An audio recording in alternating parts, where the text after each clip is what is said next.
disappointed in every one of you. I'm sorry, I don't mean to offend you. I'm disappointed in every one of you.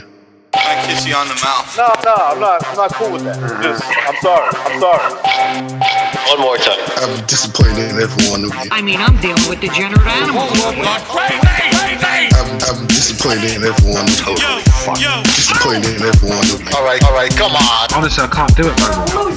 I'm disappointed in every one of you. Let me tell you why. It's gonna be all right, Nicky. Go ahead, shoot. You just killed a fucking man. What are you going to do about it? Yeah, because you got nothing. You don't got a thing. Yeah, because you got nothing. You got nothing. I want to get out of this rat hole. I want to get online. I need BDA Boxing.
Welcome everybody to the BDA Boxing Podcast, broadcasting to you live from the true north. This is your friend Mr. BDA, and alongside with me as always my co-host, the one, the only King Bucho. King, are you there? Yes, sir. Alright, fantastic. Just real quick, man. First of all, you opened a Discord browser instead of the app.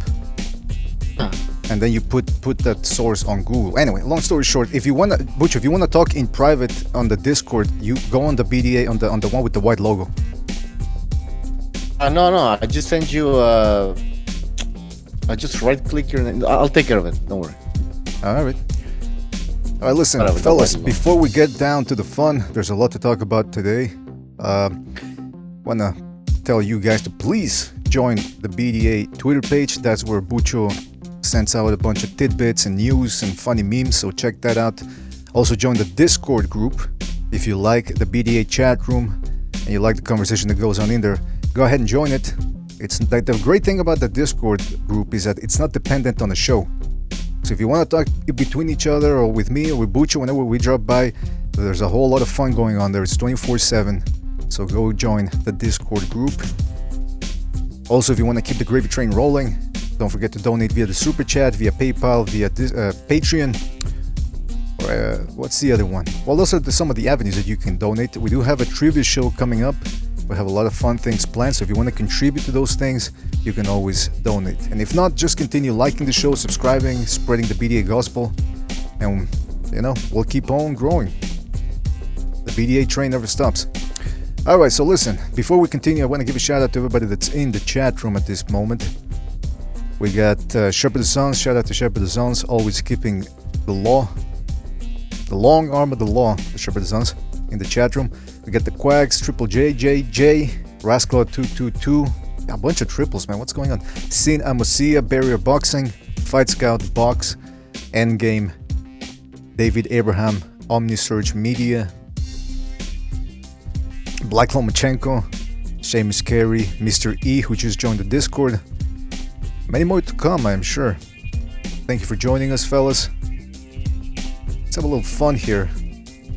A lot to talk about. First of all, gosh darn Canelo, getting into it with Golden Boy Promotions, his promoter. Ryan Garcia too, the queen of boxing, is not happy with the way his or her management is going. We've got more drama between Luis and Joshua. Luis is now telling Joshua, hey, if you want to beat me and you want to show you that you can beat me fair and square, see if you can beat me in Tijuana. So obviously he wants to fight down there in Mexico.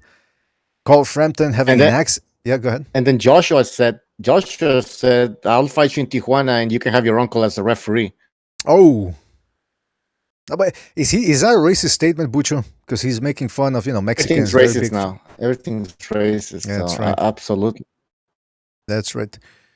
So that's about it with that. Also, Carl Frampton, he was supposed to fight this Saturday, I believe, and he had to pull out of the fight because he broke his hand. Now, the official story is that he was in a hotel room or in a hotel lobby, and an ornament fell from the wall.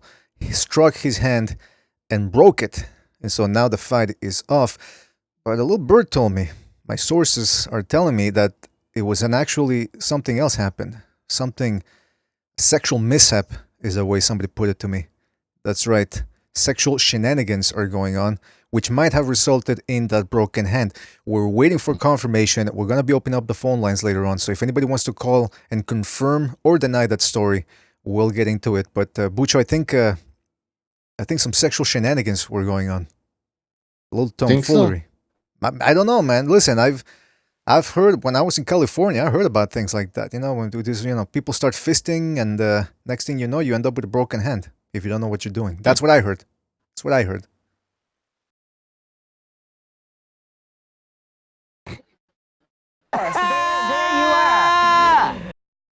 All right, Bucho, did you get Stu on the line? Not really. All right, listen, I don't know what's going on. Probably passed out, man. I don't know. Okay, that doesn't answer my question. But anyway, we're going to get to that later on. We're going to get to some more events. Start sending a couple of invites to some of the regulars, and we'll also get this party going. Meanwhile, for people that don't know what we're talking about regarding Canelo and his whole rift, if you want to call it a riff, with Golden Boy Promotions, this is what's going on. This is according to Boxing Scene. Golden Boy stand behind Diaz in the aftermath of Canelo's claim. The controversy continues in the aftermath of Canelo Alvarez being stripped of his International Boxing Federation belt after failing to agree terms on a mandatory title defense. First of all, guys, do we really care about belts? Freaking Canelo's the cash cow. He can fight whoever he wants. We're afraid of belts? Get out of here.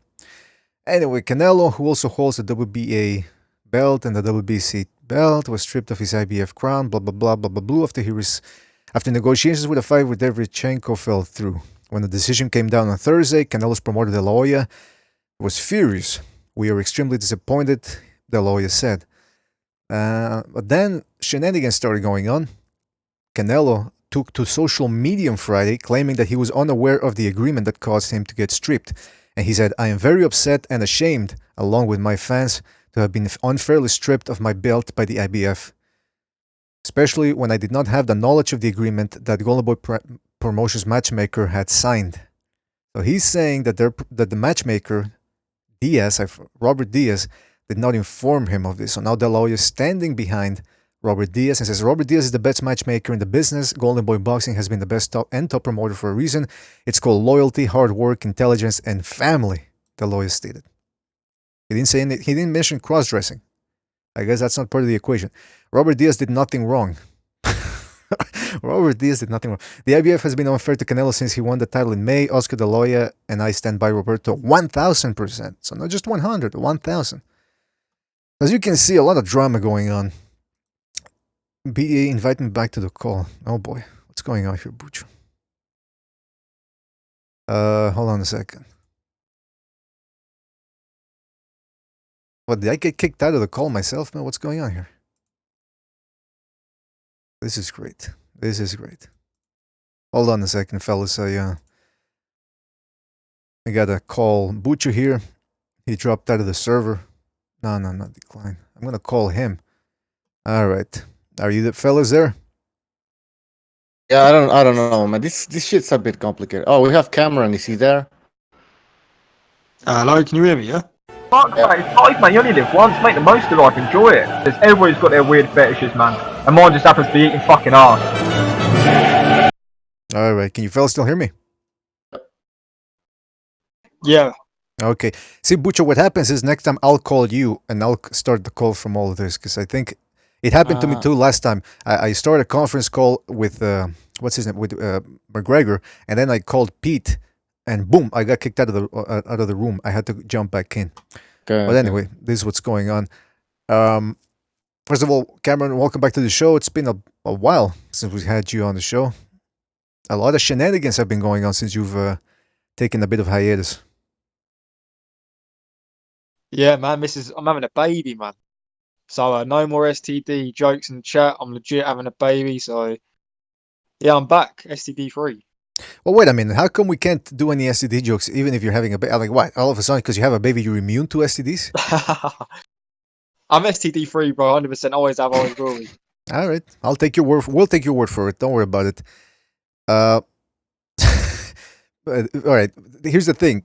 We got a little bit of a change since you've left here. We can't swear anymore. Because I don't know if you've heard what happened, but the BDA company got taken public.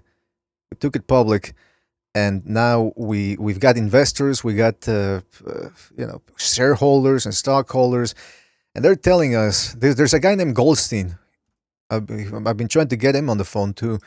He doesn't want us to swear anymore. He wants to make this show more family friendly. So we have a new robot, a new AI 3.0 version of a robot who is censoring us now. Every time somebody says something disgusting or whatever, she intervenes. Hello, everyone. Yeah, hi. I am Mistress 500. All right, there you go. Pleased to meet you. All right, shut up. So, see, I'll give you an example. If I swear and I say something like, I don't know, gaping asshole. You have been fined 1 credit for 1 violation of the verbal morality statute. So that's what we're going to hear. So I just got fined just for an example, just because I wanted to give an example. There's no context, by the way. Even if we're having an education about sexuality or whatever, that's what you're going to hear. All right? Oh, Cameron left. I don't think he could. Can't handle it. He can't handle the new conditions. Oh, he says he's restarting the app. Anyway, Bucho, what do you make of all of this regarding? All right. Yeah, go ahead. Oh, which topic? Canelo, Golden Boy. Okay, so apparently there's like a Golden Boy and because I missed what you were talking about because I got kicked out of the okay, Discord. Based on what you know, based on what you know, what's your opinion on this? I don't understand. Like, why wouldn't they tell us, Canelo, that the fight with Derevchenko wasn't going to happen? And by the way, apparently the Zone, they approved the Derevchenko fight. Why that fight had to be cancelled? Maybe Derevchenko was asking for too much money. I don't know how these negotiations work. Like, does Canelo just delegate all the power and he just sits back and waits for Golden Boy Promotions to make the deal? what I don't understand, man. Go ahead. Golden Boy wanted more money. Maybe Golden Boy wanted more money. Is that what you're Yeah, saying? and it's not Canelo who because you get a center percentage as a if you're the number one contender, right? And it goes to a purse bid. How much is it that you're supposed to be getting though? If you're the IBF number one contender, if anybody in the chat knows, what 20%, less than 20%? It's got to be somewhere around that, yeah. Maybe he wanted more. I mean, I don't know. And you know that's why maybe the Golden Boy was negotiating with Derevchenko, and they're like, okay, fuck this guy. Well, there's a lot of factors going on. First of all, apparently some people are saying that the Zone wants the Triple G rubber match. That's the fight that they're pushing for, and apparently Canelo is saying, or I don't know if Canelo and Golden Boy, but they're claiming that they weren't informed that they were supposed to fight Triple G a third time. It seems like they don't want to be told by the Zone what to do. Then there's also the Kovalev fight that fell through, and then there's the Derevchenko fight now that fell through, and Canelo is claiming that he wasn't told that anything, that the purse bid was in place or whatever. So it seems like somebody's not paying attention to what's going on, not only us. And but here's the thing. This is the stuff now that modern boxing fans love. This type of discussion: who's avoiding who. Which promotional entity which they dislike is not doing the correct job or is having a tough time. People, you get the Eddie Hearn haters, you get the Golden Boy haters, you get the Top Rank haters, and yes, you have the Al Heyman haters too. That no matter what he does, he's the evil guy behind the curtains, right? So for some reason, boxing fans they pick which promoter they hate and which one they want to suck off, and they go from that. Here's the bottom line, Bucho.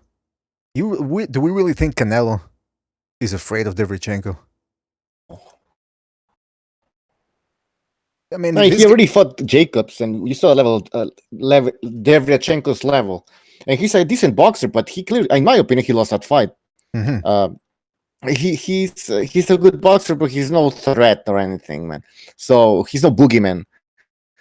Well, listen, it has nothing to do with that. Yeah, I want to clarify something. When we talk about a guy like Derevchenko like this, we're not saying he's a bum. We're not saying he's not good. We're not saying we wouldn't want to see him fight Canelo. What we're saying is, based on common opponents and based on the skill level that we see whenever they fight, it's pretty clear that we would favor Canelo over Derevchenko. That's not to say Derevchenko gets run over. That's not to say Derevchenko can't compete with Canelo, but we're just saying the odds are Canelo beats him. All right. So all these people that are now coming out of the woodwork and saying, well, Derevchenko is dogging Canelo, it's the same people that were saying Triple G was dogging Derevchenko. And you saw what happened when Derevchenko stepped up against Jacobs, his former sparring partner, whom he was familiar with stylistically. He gave Jacobs a good fight, but he came up short in the scorecards. Okay. So he's not, and he struggled mightily in his last fight against Kolke. And again, Kolke is a good barometer to tell you who's elite and who's not. He's sort of like the relic of the 160-pound division. You know Carol Relic at 140? Carol Relic. If he fought Triple G and Canelo, or even Jacobs, I would argue, I think he gets stopped. I really do. So when people start saying, well, Relic? Kolke. I think that's the level where he's at. He can give guys like Derevchenko, maybe Charlo. If he fought Billy Joe Saunders, I'm pretty sure that would go 12 rounds too. But when he fights guys like Canelo and Triple G, even Jacobs, like I said, who have superior firepower, he gets taken out. But anyway, I'm not here to talk about Kolkin necessarily. The reason why I brought him up is because Derevchenko, again. And now, I don't know if you heard, Bucho, but apparently the IBF is mandating Triple G versus Derevchenko for the vacant belt. Oh. Just say something. Apparently, I was watching this YouTube channel in Spanish. It's called. Anyways, I'll give you a name later. I forgot. Fuck. Anyways, he said that apparently the amount of money that they offered Canelo offered Derevchenko, is the same that Golovkin or Derevchenko, the same amount of money he's going to win against Golovkin. So why is he taking that amount against Golovkin, but he's not taking the same amount against Canelo? Obviously, that Canelo fight generates more money, so maybe that's why. But I'm saying if it's a question of the amount of money you're getting paid, he's getting paid the same thing against Golovkin. Okay. So they.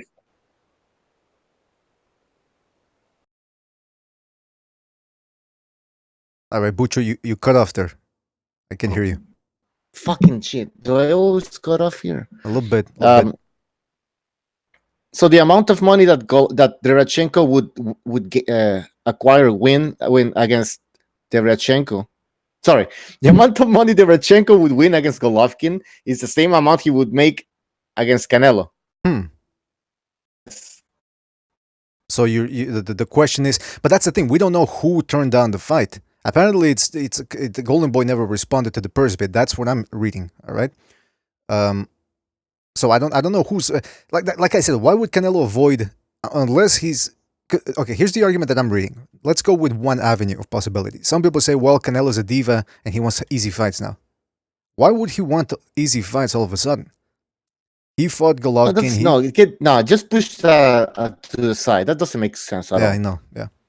Fought Golovkin back to back, man. We've given Canelo a bunch of crap here. I mean, crap in the sense that we criticism. We've criticized him, and by crap, because it sounds like we're being biased or whatever, but we've criticized what there is to criticize, and we've given him praise too for being a great fighter. So all of a sudden, for people to start saying, "Oh, well, he's a complete diva," I mean, based on what? You know, and now hold on. Diva in what sense? Because he doesn't want to fight Derevchenko, supposedly, or then he says that he didn't know that the fight was canceled. But I don't understand like the whole diva term. Obviously, he's a diva in the sense that when fights get made, he starts acting like Floyd now, right? Mm-hmm. A little bit, yeah. With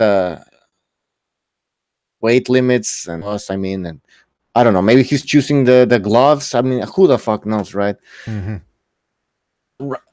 To call him a diva because of the Derevchenko fight didn't happen. I don't understand that. Yeah, I don't get that either, man. I mean, it's yeah. Well, let's see what people in the chat room are saying real quick. Let's go to the chat. James Doherty says, and by the way, did you send invites? Yeah, but the thing is with here, I can't send invites. First of all, they're offline. So I send them a message with the link, but I don't know if they have their notifications open, so they don't even see them. I see. Them, but if I start calling everyone, you're gonna hear the ringtone thing. So what, do I send them, or I can do it, right? Oh, it's the same thing. Like, listen, I'm gonna try to get recognize the matrix. All right. No, I don't hear. Do you hear anything? No, I think it's the thing is off. The notification. Okay. The alert, whatever you want to call it. I don't want to call everyone. It's like maybe I don't know. Maybe they're doing something. You know. Yeah. Well, listen, guys. If you want to come in, that's what happened the other day. They were sending me private messages. So if you want to jump in, go ahead and do that. I assume people wanted a show today, so that's why we made a show. And with all the drama that's going on, I assume that people wanted to come on and talk about all this malarkey that's going on. Oh, you know what? We got Gonzalo on the line. Gonzalo, are you there? Is he there? No. I'm calling Gonzalo. Oh, okay. You got my hopes up, man. I thought the Gonz was calling. Anyway, listen, Bucho, forget about it. If people want to call in, they'll call in. If not, we'll do a BD Watches Internet episode or something. There's an interesting comment here in the chat. Magic Man says, the Zone said that Canelo can fight Derevchenko, but he has to guarantee a fight with Golovkin in May.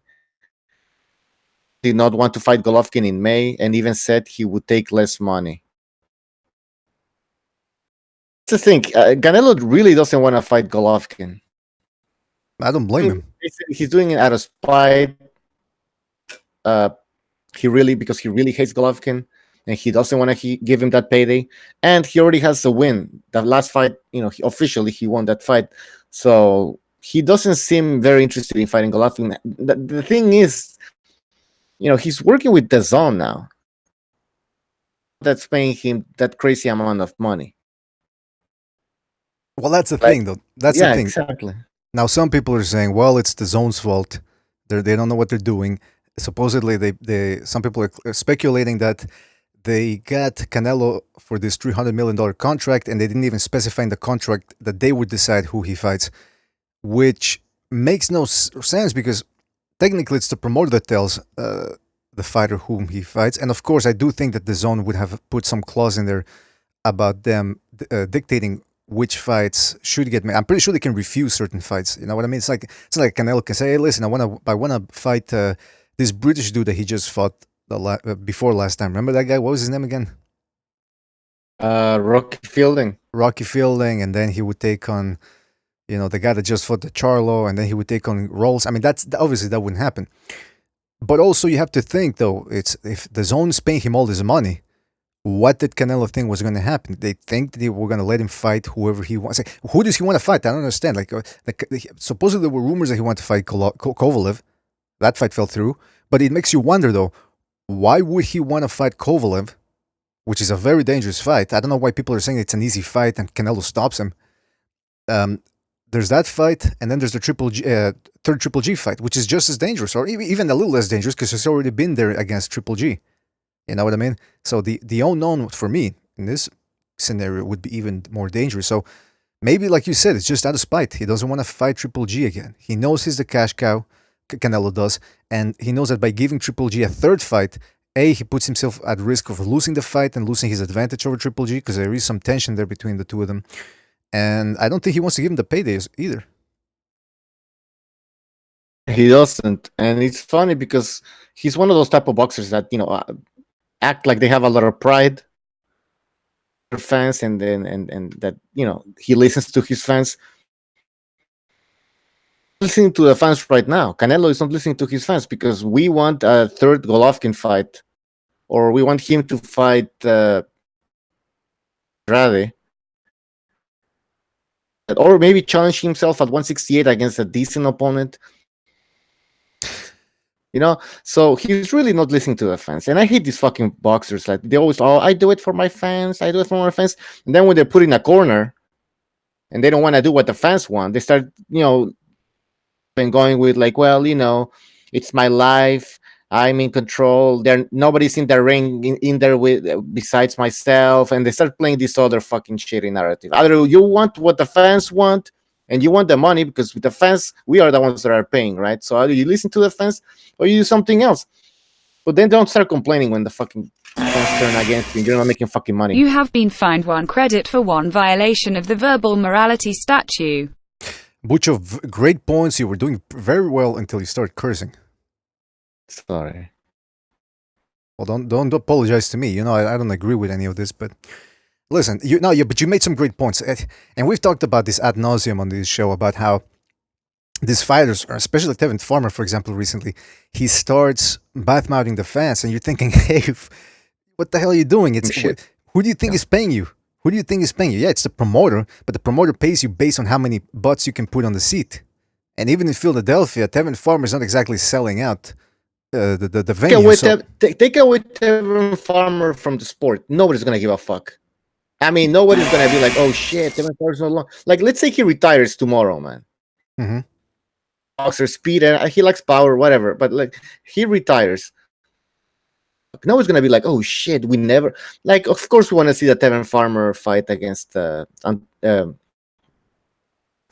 if that fight wouldn't happen because Farmer retires, we wouldn't give a fuck, man. All right. You have been fined 1 credit for 1. You have been fined 1 credit for 1 violation of the verbal morality statute. All right. But you're making some very good points. It's the other thing is, it's a great segue into this middleweight division because Demetrius Andrade, or Andrade, as I like to call him. It's the proper Spanish name. He's half Panamanian. We claim him. Latinos claim him. Or at least half of him. But no, look, Andrade, in his last fight, against Zulensky, he tried making it entertaining the first 3 rounds. And then when he saw his slapping couldn't put a dent on Zulensky, he said, you know what, let me go back to boxing. And which he did pretty well. I gotta give it to him. He handled Zulensky pretty well. But it was boring. Let's face it. I mean, the average boxing fan does not appreciate that type of boxing skill. So some people are saying, screw him. We don't want to see him in there against Canelo. But right now, Canelo, apparently, he's not going to fight Derevchenko. He's not going to get Kovalev. He doesn't want to fight Triple G a third time. So what does he do? A rematch against Jacobs? No, the only option right now there is Demetrius Andrade. Okay, so Andrade again, he's earned himself a title shot. I think maybe not in the court of public opinion because again he's boring for most people, but he's beaten some. He's had some good wins. Kolke, Akavov. He beat Akavov better than Billy Joe Saunders did. That's for sure. And then he beat Solensky. So I think he deserves a shot at Canelo. People in the chat room already are saying they don't want to see it, but guys, I think he's earned it. Especially now that Canelo has listen, at this point, Derevchenko Andrade is a good fight. Rasklot in the chat is mentioning Charlo. You mean Charlo Canelo? You're saying, or it's a good fight. Yeah, that would be a good fight. I think, man, listen, Charlo. I mean, he has no chance, in my opinion. People are saying, well, if he improves, if he changes trainer or something, but I think at this point, Canelo's on another level. Listen, but it's an interesting fight. I mean, you never know.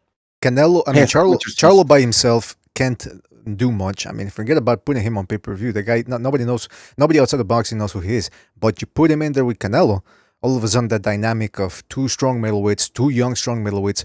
Say what you want about the Charlos, but at least this one can crack. He's got some good skills, so put it. Yeah, I think it could be a good promotion. I don't think it does a million pay-per-view buys, but it would be on the zone, BDA. Exactly, but that's what I'm saying. Because I'm talking if it was on the zone, let's say it was on, you only had the Showtime Avenue. Do that, or put him in there against Andrade. Again, I know you guys out there in the chat room don't want to see him fight Andrade, but Canelo right now is out of options, and he has to fight somebody. I don't think, like you said, I don't think anybody's complaining about the Andrade fight. Are people saying that? Yeah, some people don't. How many people in the chat would mind seeing Canelo Andrade? Like, yeah, I don't mind. I think it's a good fight. At this point, if he's not gonna fight Golovkin, then might as well do it. The Golovkin fight is that it's unfair for Golovkin because he's getting older. Till September 2020? Come on, man. It's just I think Golovkin is gonna be more of a shell of himself. Yeah, that's true. He's 36, right? Or he's gonna be 36. Something like that, yeah. I mean, that's insane, man. He's absolutely... Maybe Canelo wants to fight him once he gets older again. Because again, guys, let's keep in mind, that Golovkin-Canelo 2 fight, the rematch, it was brutal, man. I mean, we've talked about it here in the podcast as well before with the panelists. Those are the type of fights, you can't have too many of those type of fights before they catch up to you. And Canelo can afford to have a little bit more of them because he's a young man. And, he's eating that Mexican steak with all those nutrients, extra nutrients in them. But despite all of that, can't keep doing that. So I don't think he's going to be 30 next year. Jeez. Yeah, so 38, man. I'm sorry, man. Even in the second fight, a younger Golovkin might have done a little bit more, in my opinion. But you know what, Bucho? Forget about it. Stylistically, though, it could be a question of styles too.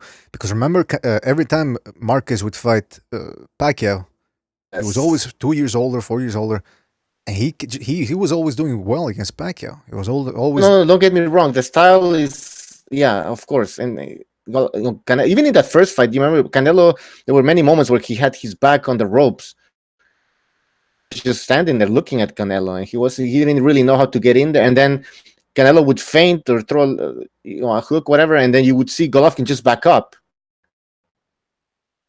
But what I'm saying is, I think you missed my point a little bit. What I'm saying is, some people are saying, oh, Triple G's getting older, which means Canelo stops him in the next fight or whatever.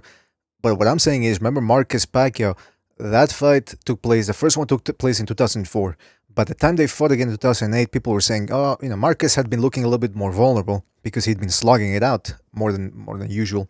Yeah. And people were saying it going into the rematch, oh, Pacquiao's going to stop him. Well, it went 50-50, and both guys got beat up in that fight. By the third fight... But what I'm saying is that the Canelo has also a style, that complicates... It's complicated a little bit for Golovkin, and that style has to a lot of it with the speed and precision of Canelo.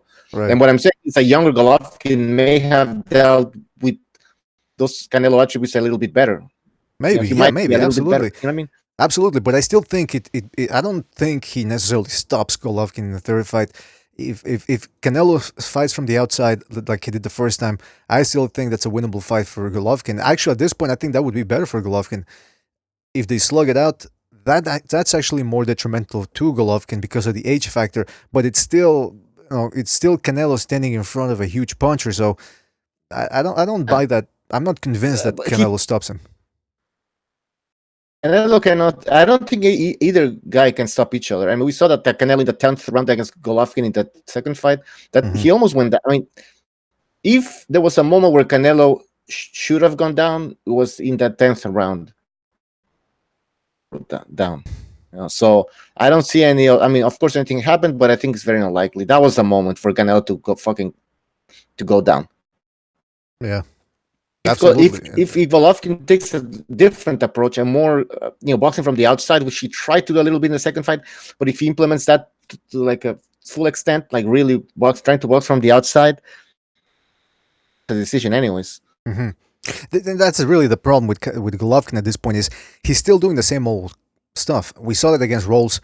He wasn't, shooting any throwaway punches. It was all power, and he was missing quite a lot against a guy, Rolls, whom nobody really knows much about. So, and that was the main problem against Canelo in the second fight, and the first fight too, I should say. Loading up on big shots, and Canelo's very good defensively, saw most of them coming. He needs to throw more feints, little shots in between, vary the speed of his shots, and try to whack Canelo with something big. Easier said than done, I know, but in theory, that's what he has to do. Also, Butch, I wanted to ask you something. Who is Mike Coppinger? Writer? Yeah, but is he because some people are saying he's a PBC shill. Can anybody in the chat room confirm that to me, or maybe you can? Oh, no, just follow him on Twitter, man. I really never read anything he writes. I've never heard that accusation, so I don't know. Maybe people in the chat, like you said, can. He's usually on point with what he says, though. By the way, boxing writer for the LA Times. Sorry, I think McGregor wants a link. I'll get him in. Okay. Yeah, he apparently Butcher, it says that he does work for the PBC. I think he does some studio segments, and he's the one that's tweeting right now about this whole Canelo displeased with Triple G. I mean, with the Golden Boy Promotions saga. That's what he's doing. And some people are saying that he's a PBC shell. Let me see what people are saying in the chat room. Promoter, boxing writer, LA Times says Pete. Black Lomachenko says that he is. He's both, says Shepherd Sons. Official scorecard says, I do think he's a PBC shill. All right. So why is he a PBC shill, anyways? I don't think he is. No. I don't know. By the way, do we have... wait. Maybe he is. He's a bald guy. Yeah, I know who he is. Bay Area says he's Bay Area says he's homosexual. I mean, what does that have to do with anything? He is, man. Hamonites on he calls him a PVC shield. If Hamonites calls him a PVC shield, then he is a PVC shield. A lot of people are saying, like Neto in the chat room says he is. Bucho Del Boy says bowling ball head Coppinger. Official scorecard boxing says the bald guy. Nes Mendoza says yes he is. I remember now. Box says Coppinger may be a homosexual, not sure. Okay, what does being a homosexual have to do with that? I don't understand it, man. And you know what? Also, people in the chat room, I gotta ask you guys, what is it that you have against Michael Montero? Because I saw some people badmouthing him in another chat room during one of those shows. What do people have against Montero? Anybody? Well, so is Mario Lopez. Oh, come on, Mario Lopez. I heard. No, man. I heard through the grapevine he's a ladies' man. He bangs all the people in the studio. That's what I heard. I don't know. I'm not sure. Oh, that was on Saved by the Bell. He was fucking. What's that other girl? I don't know. Listen. The point is, we got a whole bunch of people in the chat room. I mean, in the hangouts now. We got McGregor who came in, and then we got Recognized as well. Don't get fooled when they tell you that the crime rate is down in New York. Every time I watch the local news, they're always talking about, well, there was a stabbing here, there was a stabbing there, there was a shooting there, but the crime is down.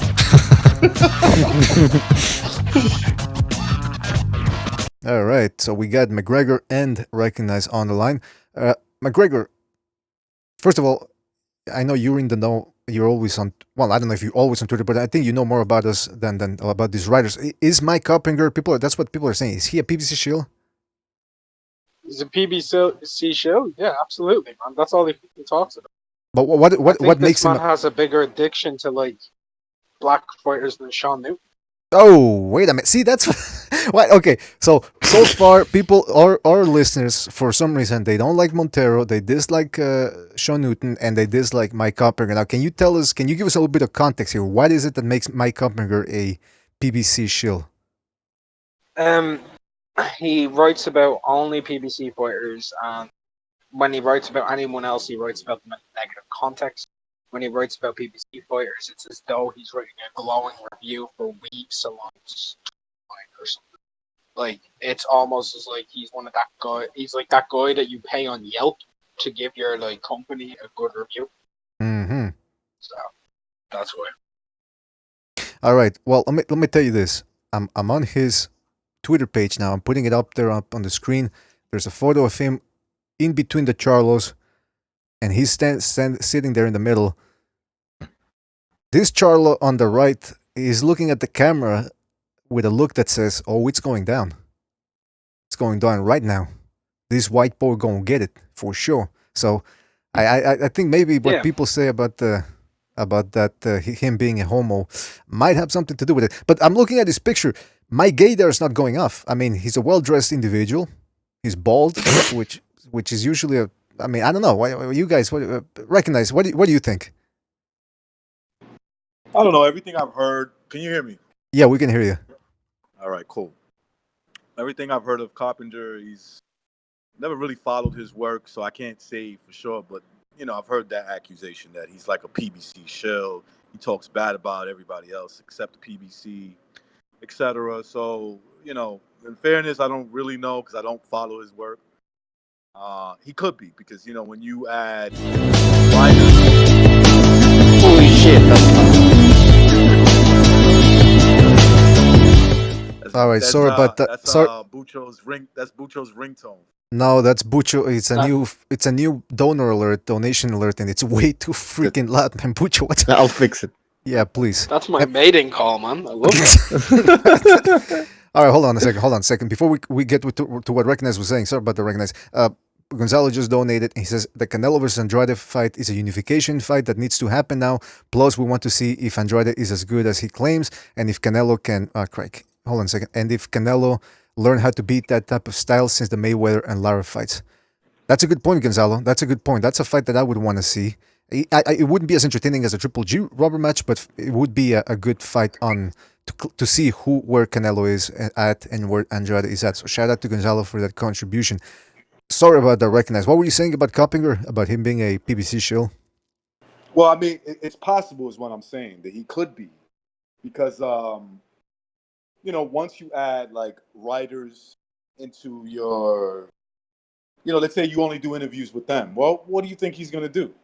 Right? Like, he's going to be very favorable to the person that gives him the most access, that maybe even give him certain gifts. So it's always possible that a writer could have an agenda because of political reasons, money reasons too. Mm-hmm.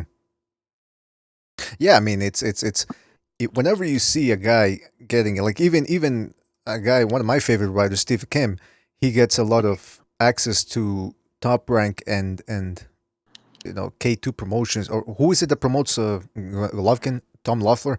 So he's favorable towards them, but some people accuse him of being a top rank shill as well. So I think every writer gets it at some point, that accusation. So but it is interesting. I would like to know if he's getting a salary, Coppinger, from the PBC, because if he's doing studio segments, then he probably is on the payroll, right? I don't think so, man. You don't think so? Yeah, he is. And again, it could all be possible. Maybe he doesn't get a paycheck. Maybe Al Heyman donates to a charity event of his. It's a charity, that he donates his money to. Maybe Al Heyman puts in a little money for that. It could be many ways, but I don't know it. I don't know any. I haven't seen any evidence or information to say that he definitely is, but it's possible. Yeah. All right. Well, I just wanted to get that cleared up because people in the chat room are saying that he is. People, Hawker Mustang says Steve Kim is good. People are talking. Pop Tart says Montero is a yellow journalist who suffers from yellow fever. Oh, wait a minute. What does that mean? Pop Tart. what does that mean that he's yellow fever? Does that mean he's only into Asians or? Oh, we got some laughter going on there in the background. I think the yellow fever joke went good over there. Nes Mendoza says he is BDA in my opinion. Oh.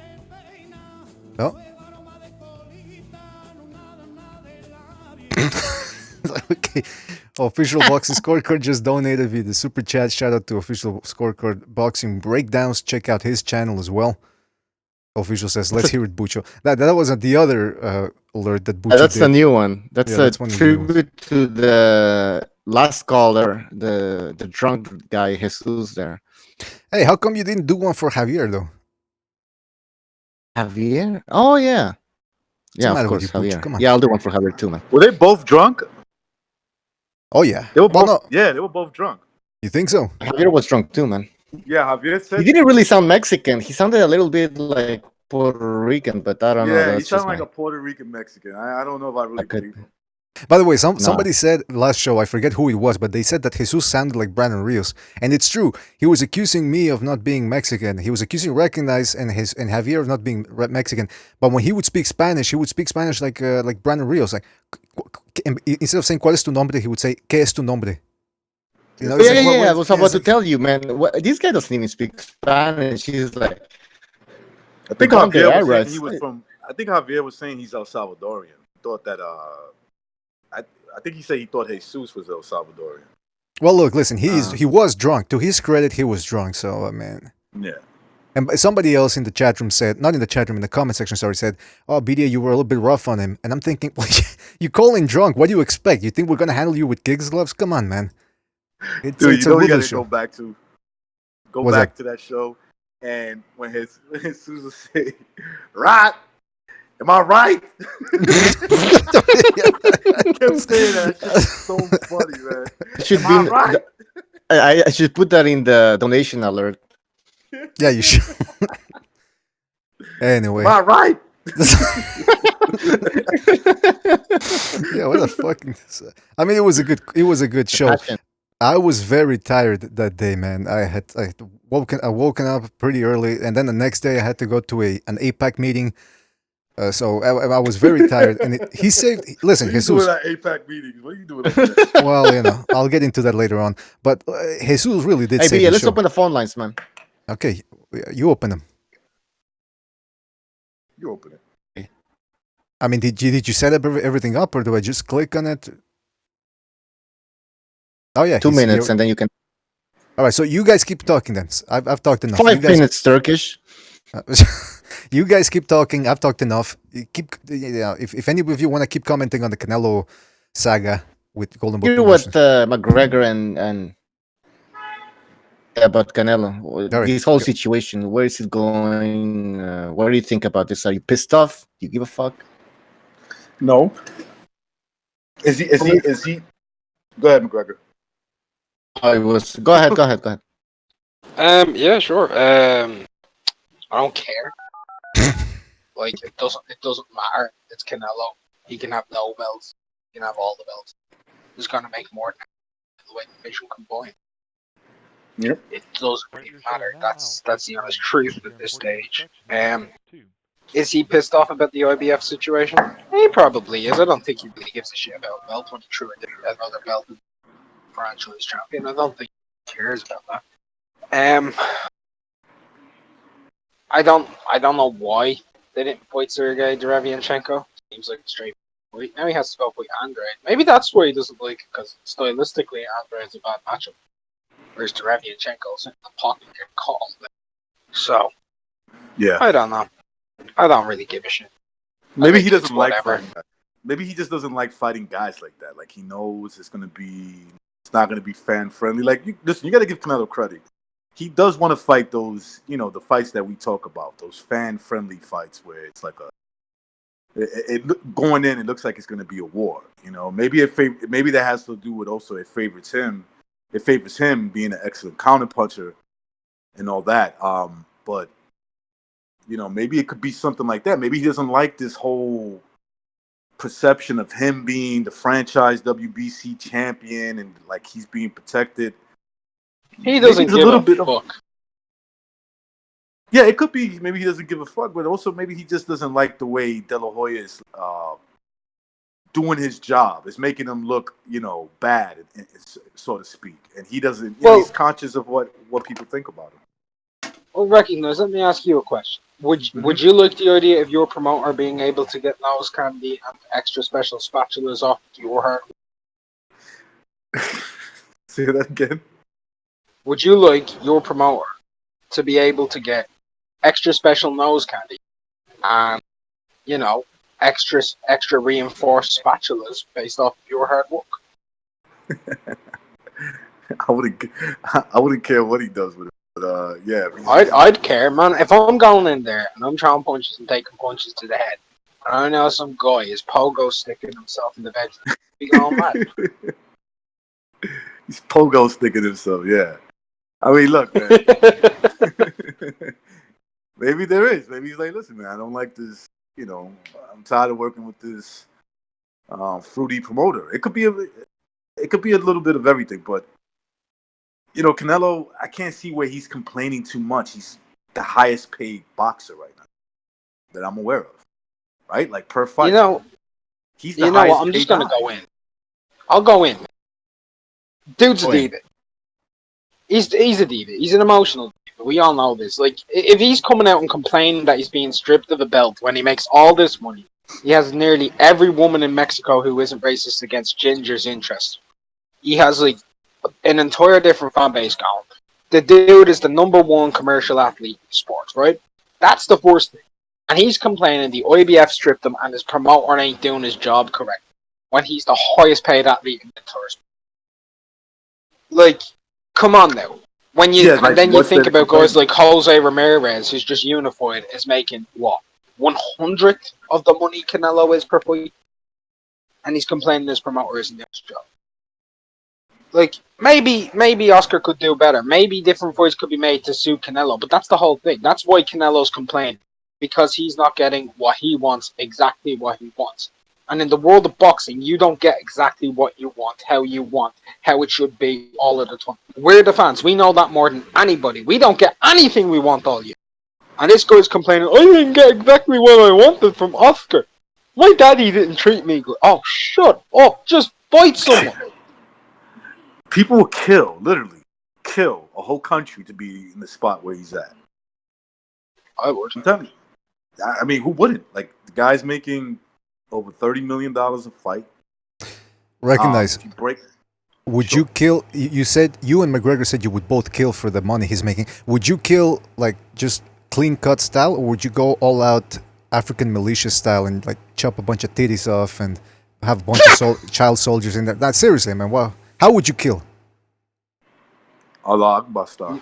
Oh. No, I'm just kidding. I'm kidding. Sorry to interrupt, but Bucho, I told you. I mean, you opened up the phone lines. It says we only have 10 minutes left. Oh fuck! I can add more time. I don't know what the fuck I did, man. All right, sorry about that, fellas. Keep going. Keep going. Do you want to know how I do it? Yes, sure, please. IRA style. I'd call up everybody's house, tell them that there's a bomb, and there isn't one there. And then eventually, when they don't believe me, boy who cried wolf, blow them up inside their houses.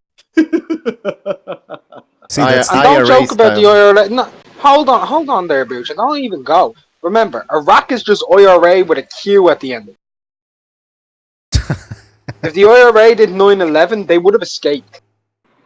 You know what? I always told you, this is why people ask me, BDA, because I always tell you people, I'm fair with every race. I respect every race, except the Irish, because they're sneaky like that.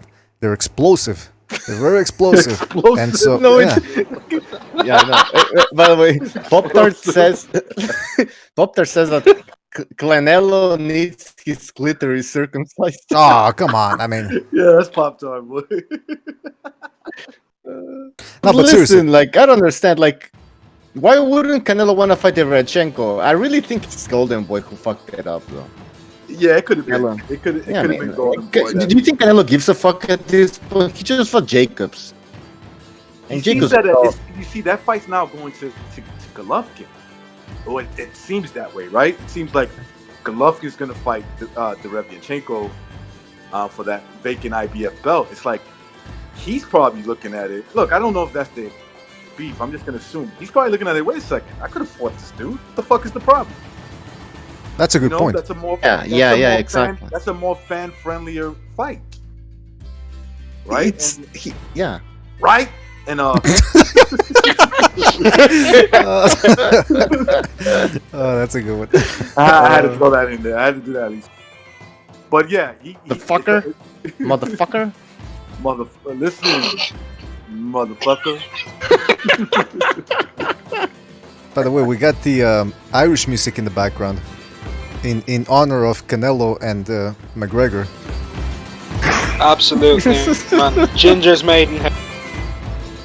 He's the only person in the world who can buy every caravan in Ireland without paying. Oh, yeah. All right. So I'm surprised they don't love him out there. They don't love him in Ireland. Wait. So where are you going with this? Recognize? You were saying that so Canelo's probably like. So he's looking at this. Look, right? I'm guessing. You making me try to fight Andrade, which would be the more sensible fights in terms of unification and a better meaningful fight in terms of the middleweight division. But I could have kept my IBF belt, fight Derevchenko in a more favorable style to me, in a more fan-friendlier style to me as well. And instead, I'm stripped of the IBF belt, and now more than likely Golovkin's going to fight Derevchenko for that IBF strap. Right? I'm thinking that that's what he's looking at and saying, Oscar, you fucked up. I think you fucked up. And, Well, then there's the other question. There's one question. Mm-hmm. Why the fuck is Derevchenko mandatory? You just beat Jack K. He came off a Jacobs loss. Like, I've been saying this for a while. Like, he beats Jack K, a fucking 154-pounder who's not that good at middleweight. He gives people awkward fights. His best ever performance is giving Andre the hard fight, right? That's pretty much it. And he beats him in a really hard fight. Like, he struggles with him. And then he's given a mandatory for Canelo. And hold on, the IBF strip him. If he's negotiating a unification with Andre, why are they fucking stripping the man if he's doing unification? No boxers. And you know what? I was actually very surprised that they stripped him so quickly, because usually these guys, they bend over for Canelo. They spread their ass cheeks for Canelo and say, listen, hey, you're the cash cow, fantastic. They do whatever you want, as long as... Because they know whomever Canelo fights, he's going to make some money for them. So I'm very surprised that they actually pulled out of the... No pun intended, pulled out of the Canelo fucking that's going on.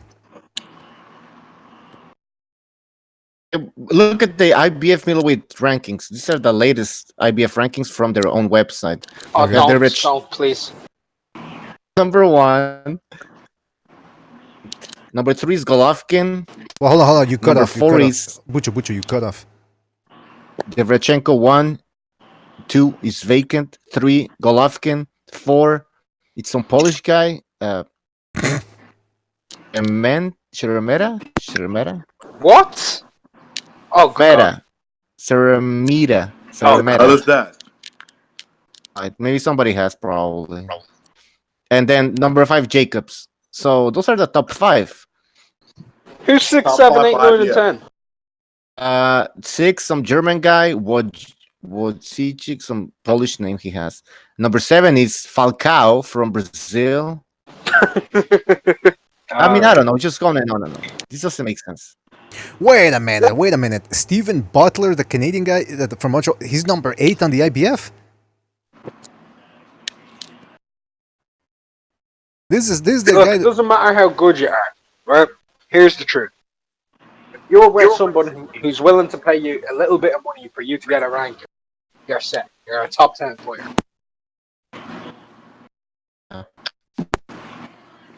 But I don't know. Listen, who gives a fuck about the titles? Honestly, I really don't care. Well, Canelo for does 2 seconds. apparently. Canelo does. The And that's PR what we're stuff. talking about.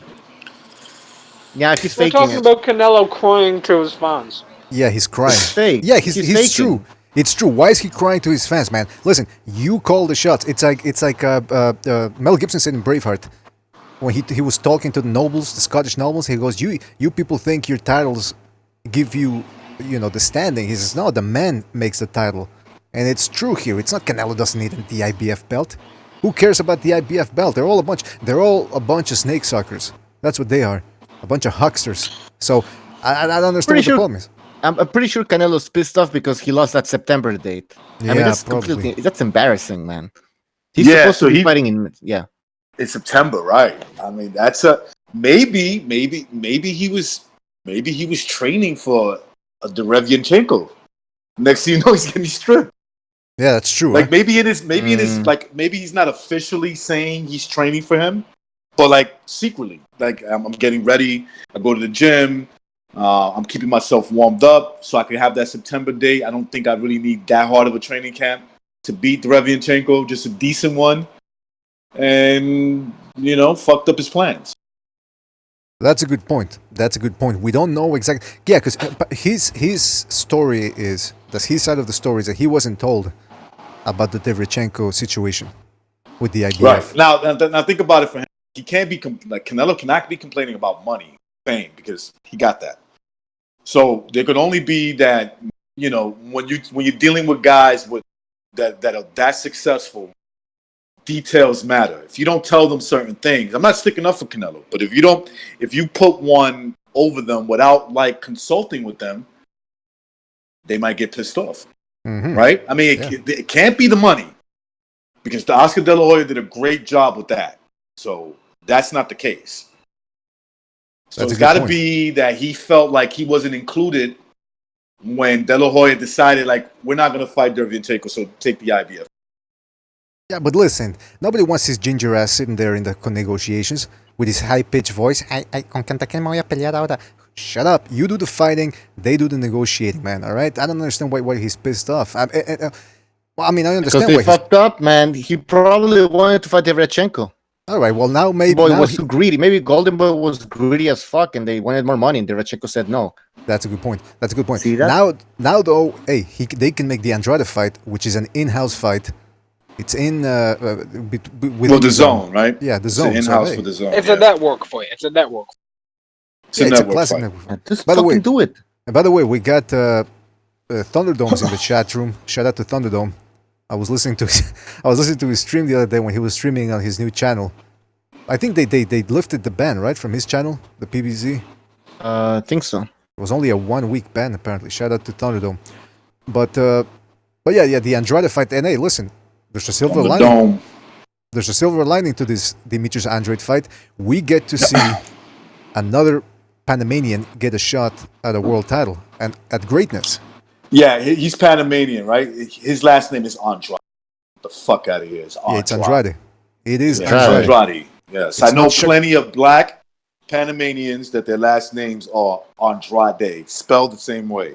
So that's just prove my point. And it would. I've had a long argument with people. It's Andrade. He may want to say that to sound American. Okay, his last name is Andrade. Listen, do you hate Panamanians too? I like Panamanians. I have some good friends that are Panamanian, and their last name is Andrade, like his. He only dislikes Dominicans though, Bucho. Don't get it twisted. So what is there anything happening with Andrade? Any rumors of who's Andrade gonna be fighting, or he's still in limbo now? Is it me or is Andrade just keeps growing? I don't know. I'm just asking. What do you mean? He's just growing, bro. He's just a big fucking dude, bro. It's true. Huh? You know what? Every time I see him, he's just growing. He's growing. You know what it is? And growing. You know what it is? It's that OG Kush that he's smoking. It's all genetically manipulated now. Who knows what they put in there? And he's smoking that day in and day out. That's why he looks like Be Real. So he's growing. He's ingesting all those hormones, and he keeps on growing. Fucking power. Well, I think he has power though, but he just doesn't really.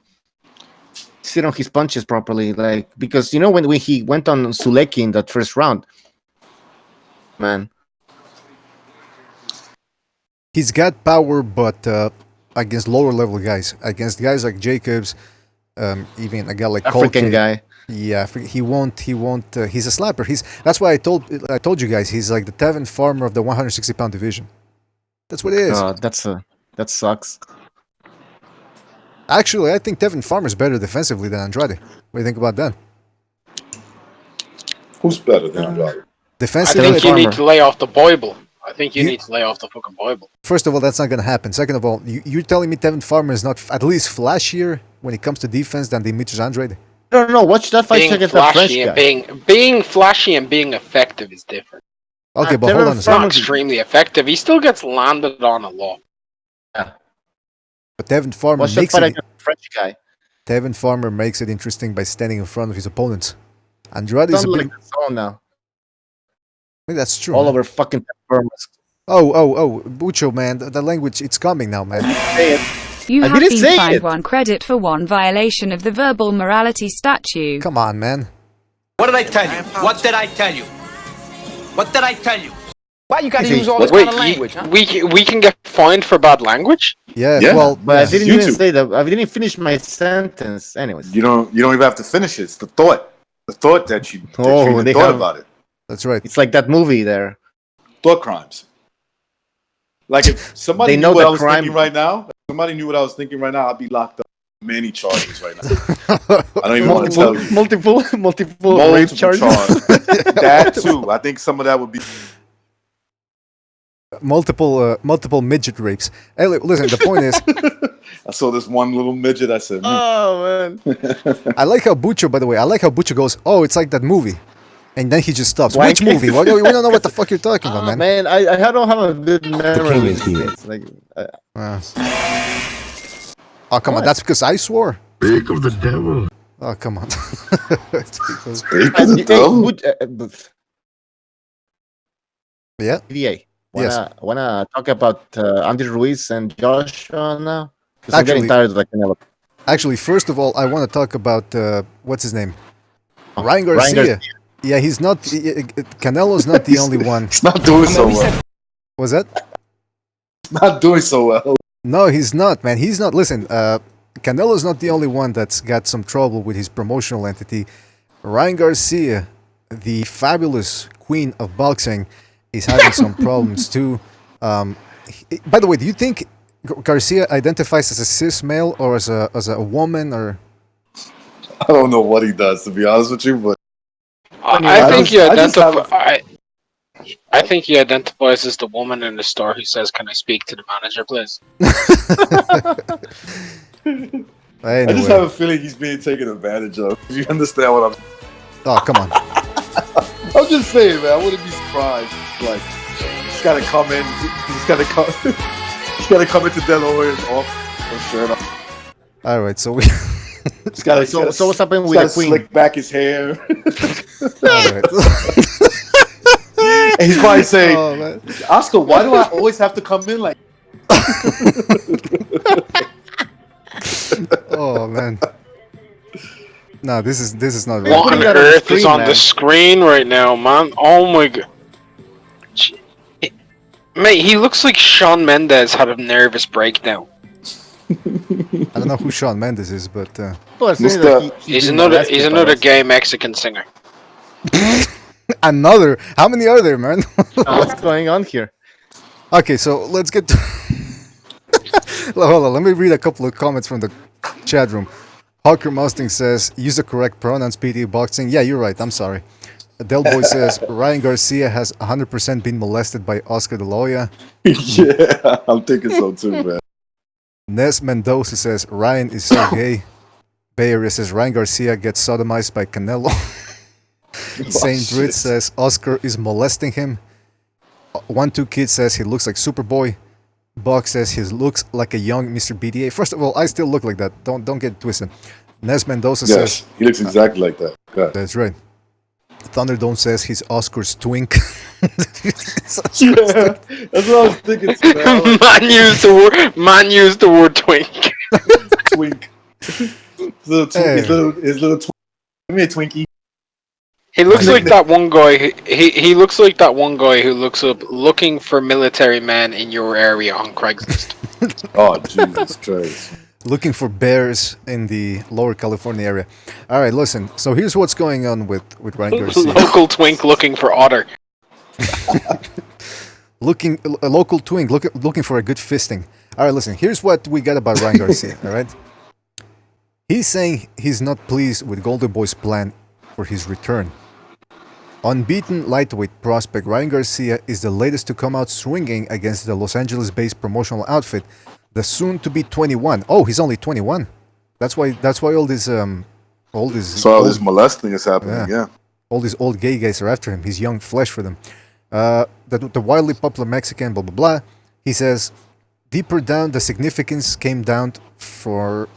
He was supposed to fight on September 14 in Las Vegas against an undefeated Filipino, but those plans are now on hold. And he said in a tweet, this is the other thing, all these young fighters, they always put everything out, they're airing all their laundry out on Twitter. It's nothing's a secret anymore. So he took it public and he said, to all my fans, yes, I was supposed to fight Romero Duno in September, but I decided not to go with that because I wanted to fight him as a main event in November and not to be some co-main event on a card that will be driven by me. So he wants to be the main event. And he goes on to say, I elected to fight the guy that gave Duno problems, noted Garcia. The bottom line is I deserve the right promotion for fights with the full time to promote and not to be thrown into a fight and have myself do the whole promotion. Knowing my fan base, they will tune in no matter what, but I deserve to have a full promotion fight with Duno. So bottom line is, he's saying there's contradicting statements there because he's saying I'm driving the fights, I don't need any promotion, and then in the next line he says I want to be promoted properly. So which one is it? Can he drive a fight by himself or does he need the proper promotion? What do you guys think is going on here? Before I answer that, look at Pop Gun says that he's calling Oscar de la Hoya Oscar de la Epstein. Okay, Oscar de la Epstein. Yeah, that's more like it, I think. But what do you guys think about that? You gotta give credit to the lawyer for what he did. I mean, he created the Ryan Garcia, so I don't know why Ryan Garcia. Yeah, if I was Oscar, I'd be like, you're nobody if it wasn't for me. You're nobody. I'll feed you to the lions. Yeah, exactly. Listen, I think Oscar de la Hoya even went as far as to say that Ryan Garcia was going to be better than him. Yeah, I mean, that's just him. That's just him over promoting. That point. Exactly. Come on, so like Oscar, when you were 19 and he was whatever age he is now, you would kill him. Picture Oscar De La Hoya when he first to the pros versus Ryan Garcia right now. What would happen? At 21, he was beating up like Paez, Maromero Paez. Oscar would kill him. Oscar would kill him. Hernandez. Came out with a left hook, man. Left hook right on the chin. The guy's fucking. Remember when he broke Gennaro Hernandez's fucking nose? Yeah. Please. And De La Hoya was a big 130 man. Fuck. No, yeah. Hell yeah. He's crazy, man. Oscar would kill him. He's ungrateful, man. That's the word. Ungrateful. Canelo probably beats him in his prime, but Ryan Garcia, get the fuck out. Come on. Like, okay, if he would have said, yeah, listen, Canelo and his beats me, I'd be like, yeah, I could see that. I could see De La Hoya losing to a guy like that. Canelo says Oscar was the killer. Garcia is a punk. You know what, the guys, can we agree that this whole thing is, again, all these entitled fighters thinking, I mean, Ryan Garcia, can he even fill out a 10,000 attendance venue with 10,000 people in it? Absolutely not, bruh. Like the last card they had at Fantasy Springs, right? Like I'm just gonna say it like straightforward. It wasn't sold out. Yeah, and it wasn't even sold out. They had Angel Acosta there. They had Antonio Orozco there. Like they were the main event. Orozco versus Rodriguez. Eduardo Hernandez was there, and Angel Acosta was there. And Ryan Garcia is acting like he can fill out 10,000 when they couldn't even sell out Fantasy Springs when he was on the card. The fact that he's just because you have 1 million followers and they're all under 13, Ryan, doesn't mean you're gonna sell out tickets, mate. Listen, they're all over 13 and 50. 13 and 50. No, There's no in between. Look, Yeah. just because they're all either 13-year-old females or 58-year-old truck drivers like myself, Paul Tank, right? Like, we need to get this straightforward, lad. Listen, your fan base will not buy your tickets. They're 13-year-old girls who look at your Twitter, and after looking at your Twitter and your Instagram, they go on to Musically and they go watch twin boys make little stupid videos and go on to TikTok and shit like that. They probably follow Logan Paul on YouTube as well. It doesn't mean they go to his boxing matches. That's a good point. That's a good point. Retard. Mate, seriously, this guy just pisses me off. And you know what's really annoying? He's acting like he's doing anything good. He just beat Jose Lopez. Yeah, the great. I know there's 100 Jose Lopez, but I'm talking about Wonderboy Lopez. McGregor. You know? Who was the guy that he struggled with last summer?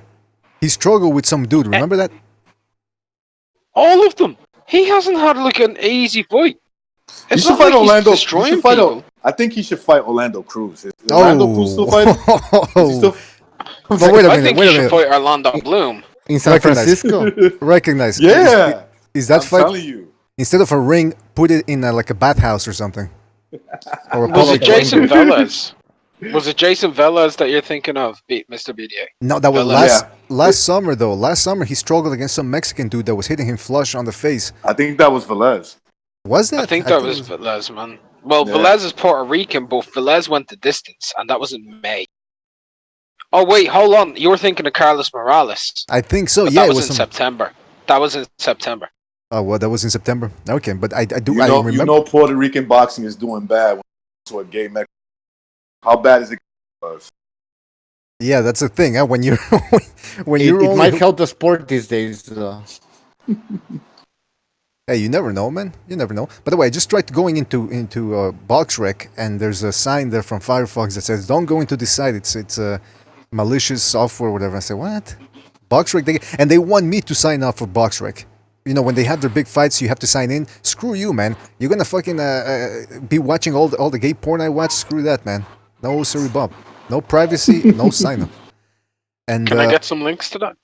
Absolutely. I'll send you my files when we're done. What, by the way, gay porn? No, hold on. I'm not taking any files from you. I'm not taking any files from you. My computer's fishy enough. Hey, speaking of, send me links. Did you guys hear this? When Ryan Garcia, somebody was filming the meeting, the first meeting between De La Hoya and Garcia after Garcia signed with Golden Boy Promotions, and Oscar De La Hoya had some. Ryan Garcia's first sex tape. Yeah. Well, De La Hoya had some unusual demands. Should I play the clip, Bucho, or? Sure. Yes, play it. All right, this is what De La Hoya told Ryan Garcia. Fuck me up the ass with your hot teenage cock. All right, now wait a minute. I don't think that's exactly what he said, man. Come on, can we verify that, Bucho? I have a feeling that we'll have to verify that. Yeah, we'll have to fact check that. I can verify it. That was most likely what happened. Yeah. We need to. Somebody please. Do we even give a crap about Ryan Garcia? What do we do? We're 13. Hold on. Yes. Okay, I identify as a 13-year-old female right now, so I do. Exactly. Yeah. Did you guys hear about that dude, Canadian, by the way, the Pride of Canada? He's been going around these places wanting to get waxed. He wants his crotch waxed. He identifies. I read that to you. Yeah, and now he's There's suing nothing them. wrong with that. There's nothing wrong with that. Exactly. Why are people making a big stink about it? Because he identifies as. He wants a woman specifically to do this shit. I'm like, this dude. Wait, what does he identify as? What does he identify as if he's going for waxing? A candle? Here's the thing, McGregor. I think that's a hustle, right? Because he's specifically asking. He's saying, no, I want a woman to do that, right? So I'm saying this is a straight man who's trying to take advantage of this whole, a hot woman, correctness. Preferably with big, large, juicy breasts. That's like one of us saying, listen, I identify as I want the big booty chick with the big breasts and the nice lips. I want her to wax me. Yeah, her. The only time I ever went in to get anything waxed, right? I'm telling you right now, I seen 5 gorgeous women, right? And I'm like, fantastic, this is gonna be great. Went inside, and it's this big fat sow who comes in, Absolutely, seriously, she looked like the mum from the Goonies. You know Oh. that thing. Like I was like, nah, I'm up out of here. By the time I tried to stand up, I was already pinned down, man. I was taken back to Catholic school already. It was Oh, wait a scary, minute. man. Yeah, you know, screw the. I mean, well, not screw, but. Tell McGregor you ain't going anywhere. Yo, she sounded exactly like that. But that's the fucking sad Did part, she? man. Did she She had tell a you voice to? deeper than mine, but that wouldn't be her. Did she tell you to give her some chon chon? Nah, man. She told me to just stay put and do what you're told. That sounds like give me some chon chon. I don't know. Listen. Well, I don't know what that means, bro. I'm not transracial like you. Give me some chon. Transracial. Give me some chon chon. Give me some chon chon. That's disgusting. You ever make love to a man? All right, listen. I don't know what's going on here on this show. That's as soon as McGregor and Recognize come in here, the show starts taking a dive in terms of morality. You guys, I don't know about you, man, but We're great for morality. Me and McGregor together. Hold on a second. I don't like how you're treating me and Recognize. Like we're Yeah, I under don't like it Stu's either. promotions, and first and foremost, what we would like to say is with Stu being here, who normally drives your show, we're here to add some entertainment other than your neutral views, constantly proclaiming some type of alternate universe and second renaissance. We're here to give entertainment to the viewers. all right, that's a good point. That's That's a right. good point. That's right. I don't like the behind McGregor, but you know, back. I think beat me. All right, Recognize. I think you're on that bodega Wi-Fi again because you keep cutting off, man. What's going on? Hey, BDA, check. How about now? I sent you it's fine now. Thank you, sir. I sent you a message. It's a Twitter from Haymanites. Can you just play the video and analyze it for me? Where did you send it? On the white BDA. Okay. All right. Oh, this guy. Yeah, you. Play the video, man. All right. Guys, pay close attention This to nigga this tucked video his- and just let me know your thoughts on it. All right. This is a guy. What's his name? What's that? You don't have to play the video. I mean, just the sound is fine. Okay, but what's this guy's name? First of all, it's a black dude in a car. Barbershop. Barbershop. Okay. Tail and ran from it. Nope, I'm not giving you. This nigga tucked his tail and ran. Oh, the N word. What's up with the N word, man? Even I by the think way, he can say it. I think. no. I don't think either everybody says it, nobody says it. I hate when the brothers start and the sisters start going. Now you can't say that word, motherfucker. Hey, you say it. Everybody else says it too. That's the way it works. Nope, I'm not giving you an interview. Eddie Hearn, let me tell you something. Interviews with me is worth more than 1 million views on IFL TV. I can guarantee you that. Why? Because I'm in America, Jack. I make an impression on American fans. IFL just gives us information. LDBC, my job is to get the information and I disseminate it to my brothers through my channel, right? They have their core audience, I have my core audience, and everyone else has their core audience. We are emotionally invested because we are the streets, right? No matter what street we live on, right? Right, Terrence? But anyways, all this to say, Eddie, if you need to borrow some money, Eddie, I'm not here for you. I just want to let you know I got money. I can't believe this motherfucker said, the conversation. Okay, can anybody tell me why he keeps rubbing his beard while he's talking? I don't know. And why is he laughing? It doesn't make sense. He's taking out Cheetos. He's taking out Why is he saying negotiating? Because he doesn't clean himself. Okay, come on, guys. What are you gonna? What does he mean? Like, what we are from the streets? What does that mean? Can somebody explain to me? He's delusional. Listen, It means he's homeless. That's yeah, what it means. listen. When I hear people say this on YouTube, now they. I'm like, do not. You don't compare. That's it. Hold on. Recognize. Sorry. Restart what you said because we could. You were breaking up there. Sorry about that. Who's that? Oh, that's pretty cool. Whoever got it on BDA. Yeah, we can. You're breaking up, man. Back on, man. You're breaking up, man. Bodega Wi-Fi people are in the chat. How about now? Yeah, you're good. You're good. Okay, no, it was I know what I did. Anyway, so it's like this whole they're delusional. That's it. It's just delusional people. What is he claiming, that an interview with him is like suicide, or denying an interview with him? Is that let me get it straight. Like, he's saying that if you deny an interview with him, that you're gonna kill your view, boxing career as a promoter. Saying, help me out there. Yeah, that's what is he, Bucho? You watched this video already. What's he trying to say here? I don't know. That's why I was trying to ask you guys what you thought. It almost it's almost, look. I gotta see. It's almost like he's saying that, and I would tell him honestly, as a friend, you're a nobody. Who are you in the grand scheme of things? You're a nobody. You're just a fan. Nobody cares if nobody cares. You got a following base. Like, who the fuck are you, Obama? Yeah, that's a good point. Yeah, like if you was Obama, I'll be like, all right, you better be careful with that. Obama comes with millions, right? But you're a nobody. You come with like maybe 10K that follow you. Yeah, that's the thing, though. These guys, I mean, listen. That's a good. First of all, that's a good point that you made there. You kept emphasizing the word delusional.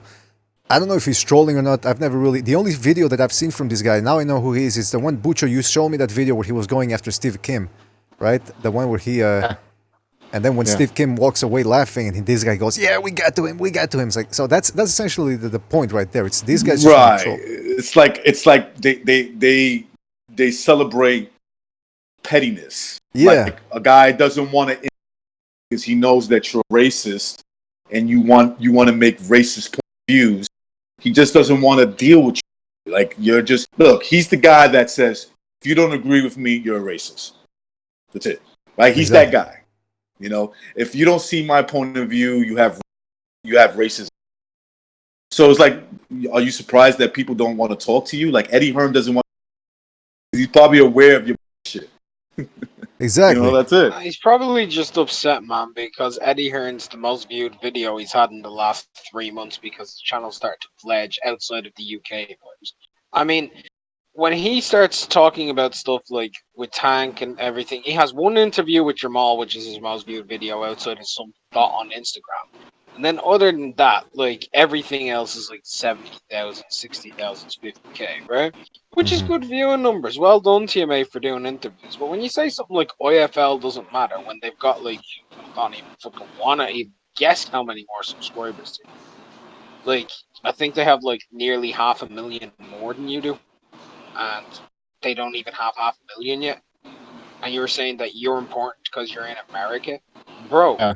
You have literally got half of 78 subscribers. Everybody subscribed to 78 is subscribed to you. That's how the LDBC works.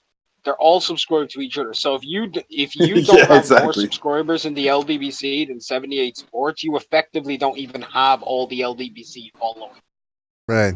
Well, it's interesting. And by the way, like somebody said in the chat, Box says Fred, that guy from Barbershop, he runs around looking for Eddie Hearn like a lost boy. And it's true. They love Eddie Hearn interviews. They always want to get an Eddie Hearn interview because this community, they hate Eddie Hearn for multiple reasons. One of them is obviously racial.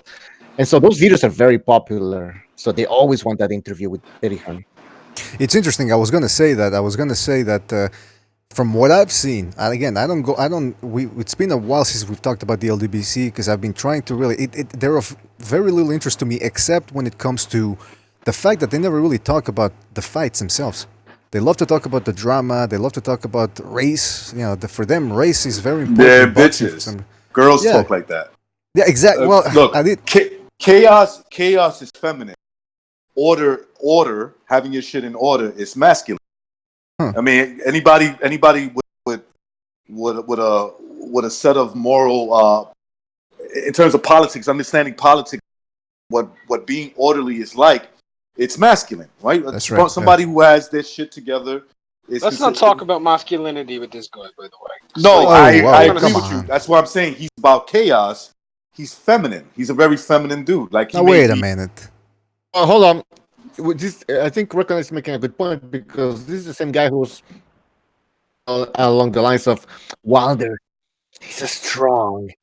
black man, and he was Dude, he was I would probably never refer to another man by his race and what I perceive him to be in terms of a Check the link strong I put in the masculine. chat. Okay, That's for real. That's his book. That's his book by Fred Hawthorne. T Street exposed them months ago on this. I put a link in the Discord chat. Yeah? What? Wait, Go what's and his click on name? the What's the name you just? Frederick Hawthorne. Frederick. Spell the last name. Frederick Hawthorne. I put a link into the chat. That's Okay, I'll check actually it out. by Fred from Barbershop Conversations. T Street exposed them months ago. So go have a look think at I the heard T book, the name about of the book. Dude, I think he mentioned this. Oh yeah, I think you're right. Well, hold on. I'm looking at the book, and it's a Google. I mean, it's not the entire book, but it's the title is archived here on Google, and it says, "Why did I sleep with him?" Frederick Hawthorne expands on his experiences with women that helped him to become the man he is today. In "Why Did I Sleep with Him?" Is that Oscar's book? That's He Oscar's provides. book, or that's Is this Barber's guy book? okay in the head? Barbershop Conversations. No, hold he's on. definitely not okay in that. But hold on, I don't wanna start talking about a dude. First of all, like I've said, I've only watched 2 of his videos. I don't know what he's about. I don't know who he is.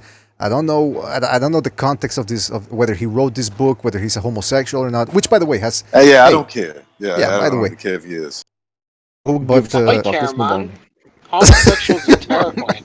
Any man who wants to fuck you is terrifying. Yeah, I agree.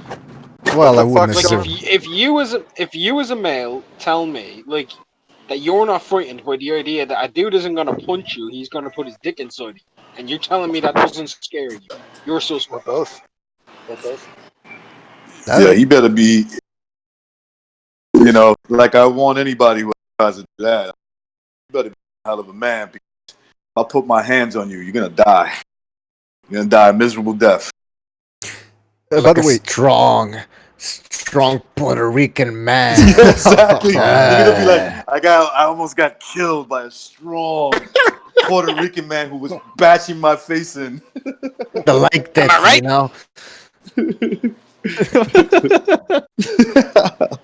By the way, official scorecard boxing in the chat room says she just gave a donation which should appear soon on the screen. He says, "Props to Recognize for getting on the Jordan Peterson train." Yeah, you did mention Jordan Peterson a couple of episodes way back. I think it was months ago. You were talking. Yeah, about he's good. Yeah, he's a some people are saying that he doesn't go far enough into exposing the grand scheme of the world, but I think those are the spurgs that just want him to go real far. Yeah. But like, if you listen to him in terms of his general message, I think it's pretty spot on. Like, yeah, there's certain subjects he doesn't want to talk about because he wants to continue making money and maybe be heard at the same time. You know what I'm saying? So there's certain topics he won't go on. But I think, and I kind of feel like I know what he means by that. But I would just say that his general message about how life is and politics and how he breaks down communism and all that, I think is excellent work. Excellent work. Oh yeah, he's a very well-spoken man. So shout out to official boxing scorecard for the contribution. John Gonzalez says, "I'm on the Ted Bundy train." Oh come on, John. I mean, what's he's obsessed. Who said this, Gonzalez? John Gonzalez, yeah. Yeah, of course. Gonzalez is a nut job. But anyway, listen. Staying in this whole thing about the Ryan Garcia thing, but Unrivaled is sending us another link. What is that? Is that another link? The kid's a fucking faggot. Oh, wait a minute. Wait a minute. Whoa. Take it easy. We're gonna get violated. Oh shit! I gotta get the 2-minute beating. Well, it's not. You're gonna get the 2-minute beating, and BDA is gonna be in YouTube prison. Yeah, that's right. You have been fined 1 credit delayed. for 1 violation of the verbal morality statute. Man, that was delayed. Way delayed. You can't have the swearing violation when you got Simon Phoenix on your BA. You know this. Come on. Well, listen. What do you want from me? Seems to be your boggle. My boggle. Fucking nauseating. All right, listen. I wanted to have it. I wanted to talk Look about at Johnny Boy's icon. Look at Johnny Boy's icon. Yeah, it's the best. I love that. What was his name in the Sopranos? God, that's the picture of it. What was his name, Johnny Boy in the Sopranos? Feech. Feech. Feech Lamana. He was made before This the old light bulb. man. This old man was still whipping ass when he got out. Anyway, listen. I wanted to talk. Was that? Hey, Go ahead, he jumped out of the tree and came at me with a chainsaw. I got a right to defend myself. Yeah, that was a classic episode. Okay, so listen. Just to recap what's going on here, Ryan Garcia not pleased. Screw him. He wants to fight somebody good. Start fighting some decent opponents, and then maybe he can headline the fights and make the big money he wants. Until then, he better keep his pretty little mouth shut and thank Oscar De La Hoya for what he's got so far. All right? Ryan Garcia is Spider. Dance the drink to me, Spider. Yeah. Yeah. You imagine that? Don't take no shit off, no. But he should be. The kid ain't even made his bones yet, and he's still talking already over here, bro. That's the problem. You know, that's the thing with these young. That's the thing with these young guys nowadays. It's always whack this one, whack that one. Screw him. Let him get a taste of his own medicine. All right. But I'm serious. He ain't even made his bones yet. He ain't for a fucking title yet. You ain't got no say in what the fuck goes on. Straight up. I agree, man. I agree. It's like we were talking about earlier in the show. It's about entitlement. All these young entitled fighters via the Twitter generation, the Facebook generation, and I hate to say it, but it's the truth. The Mayweather effect. All these guys that think they can just fight, get a little following on Twitter, and hey, all of a sudden I'm a star. I deserve to get paid $2 million per fight, and you know, get 2 hookers after the fight, like Chisora Chavez after the Canelo fight. That's not how it works, man. You gotta pay your dues. You gotta pay your dues. Man, even Mayweather did, man. This clowns. Like, these guys are clowns. It's like, yeah, the difference between you and Mayweather is a whole. How about that? Exactly. That's a good point. Mayweather became the diva after he put in the work. After he beat guys like Castillo, Corrales, Manfredi, Hernandez. I mean, then he could dictate the terms. This guy hasn't even beaten anybody close to a B-level fighter. And he's already, this is, it's a disgusting. You know, if you have footwork like that, you could throw fast combinations like that. I could see maybe you talking like that, but you're not even close to that. Like all these guys, all these bums, Broner. You know, Broner, get out of here. Mayweather would have boxed your head off. He would have boxed your head off even probably now. Imagine in his prime. Exactly. He would have fucking made you look like a why is like a recognized C-level Puerto fighter. Rican accent coming out? He's got the It happens every time he gets itchy, man. I know. Every time he gets itchy on the crotch, he gets more Puerto Rican. Some of my Hey, Puerto BDA. Rican fans out. Hey, BDA, there's a phone call. There's a phone call. All right, let's go to that phone call. At 929, you're on the air. 929. What's up, fellas? Virtuoso. What's going on, man? Oh, Virtuoso. How you doing, man? I'm good. Listen, I just wanted to chime in on the whole Canelo situation with the IBF. Listen, Daryl Peoples, the IBF president, he don't fuck around, man. That guy wants his fucking money right away, man. I understand people like are celebrating the move of stripping Canelo, like, oh, this is great, you know. This will first force him to get to, you know, to take these big fights seriously, you know, to take his mentors more seriously. But guess what? They have a motive of their own. They have a career motive. It's to profit. They just like every other fucking, you know, governing body. They're not there to award the fighter a belt. They're there to collect. That's all it is. Now, as far as, you know, Deryachenko and Triple G, I don't think that's going to get made either. I just don't know what exactly that, you know, are they either of them chasing the money, or are they just, you know, they just want the belt. It's like, you know, in this day and age, you have to pick between the two. Do you want to hold on to a trinket, or do you want to make money? That's the way, you know, because if it was, you know, about the belts, Triple G would have faced, you know, Saunders to, you know, to become undisputed, you know, instead of, you know, going after Canelo. That's a good point, man. That's a good point. And by the way, people, please mute your mics when we got phone calls or when you're not talking, because otherwise there's too much noise in the background, please. But it's a good point, man. I mean, Bucho, what do you think about that? I mean, you can't, well, if you just said, the belts, you want to make money, get rid of the belts, because the belts can help you make money in the beginning, but then afterwards, when they start leeching off of you, and they start dictating who you can and can't fight, and sometimes you got to fight a bum, I mean, that ain't right. agree. There's situations, rare situations where the belt organizations actually force a fight that makes sense, a unification fight with two. But for the most part, these belts are held by shitty contenders. Basically, they're contenders. They're not good boxers, and also they force these fights to take place, but nobody cares about these fights, man. So the Exactly. belts, no, there's 4 belts, man. Get the fuck out. 4 belts. It's a joke, man. It's an embarrassment. How the hell do you explain this to non-boxing fans? You can't. It's like You explaining. got 4 champions. There's a possibility you have 4 champions in one weight class. The average casual boxing fan is gonna be like, that sounds weird. I'm not even interested. That's Then a you good have point. regular belts. Then you have super belts. Then Franchise you have a belts. franchise Yeah. one franchise champion. Yeah, then you get the copper belt champion. I mean, listen, like you said, how do you explain this to a little kid? It's like explaining them, hey, you know, why does Timothy down the road have 2 daddies or 2 mommies? It's like, you can't explain that. Yeah, I mean, you can try, but it sounds Look, fake. don't let my Puerto Rican accent come.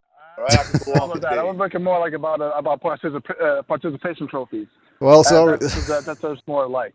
Well, sorry, Virtuoso. We took it there, man. All right? It's all good. It's all good. Listen, I just also wanted to chime in about fucking Ryan Garcia. I heard recognized call him Spider. I think of him more as like Scrappy Doo. Remember that miniature version of Scooby Doo that says "Let me at him"? Like he wants to pretend like he's tough and all that, but he doesn't do shit. Yeah, that's him. He's Scrappy Doo. Like, you know, he wants to follow Big Bro's lead, but listen, kid, you got to stay home. Don't if Big Bro, Canelo wants to leave the house, let him leave the house. He can promote himself. You know. Right. He's made a lot of money. His name, carries a lot of cachet. Let him go. If he doesn't want to do business with Oscar, stop crying over, I didn't get my dough and all that stuff. Fuck that. Leave. It's a good point. He makes a good point. Kid wouldn't be nowhere if Oscar De La Hoya didn't have a little fantasy fan. Exactly. I'm kidding. All right, yeah. Let me be serious. Like, if it wasn't for Oscar De La Hoya, the guy wouldn't be anywhere. It's true. Well, I mean, it's true. He does have access. Might be in a strip club, but that's it. Yeah, I mean, he does have access, to a lot of, Mexican Americans. He has a lot of crossover appeal, and Oscar has a lot of clout, in the sport of boxing. Absolutely. The business side of things, So yeah, I can see that point too. He has a lot of clout. He's getting paid hundreds of millions of dollars to fight nobody gems. And if you're the zone, you got to be asking yourself, like, what the hell do we got ourselves into? Like, what do we paid ourselves for? What do we pay this much money for? Mm-hmm. If he's gonna continue with his shenanigans. That's right, shenanigans. Anyway, yeah. Anyway, I made my point. Just my 2 cents. And I'm signing off, man. Thanks for All right. Thank you, Virtuoso, for the call. Always appreciate your contributions and your calls. Peace, and your insight. Virtuoso. Yo, I gotta say something, All BDA. right, peace, man. Take it easy, man. Hey, BDA, man, the Yes. phone calls are much better on this. You know what it is, though? It's because Discord is made for video game players. And so what happens is, I think it's the infrastructure or whatever they got going is intended so that everything that goes from your computer is already going cleaner or in a more clean, crisp fashion towards out there in the interwebs. You know what I mean? It's that's the way I see it. Whatever you just said, but the bottom line is that the calls, like, there's not a huge delay. Yeah, they sound crisper, man. I love it.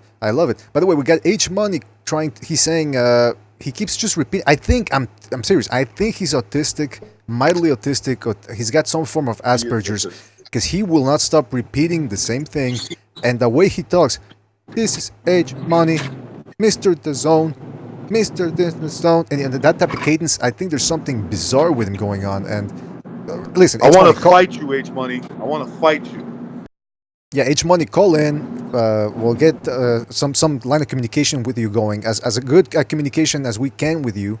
Call in, let us give us your views. We're interested in hearing what you got to say, and then we'll hang up on you.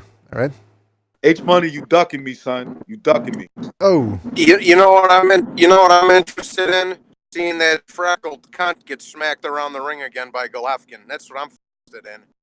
That's what I'm interested in. All right. First of all, And hang on 1 second, BDA. Why and you gotta also, use all this for kind a of language? fucking year, for a fucking year, I had to listen to these racist cocksuckers tell me how Golovkin ducked fucking Derevchenko by getting rid of that belt.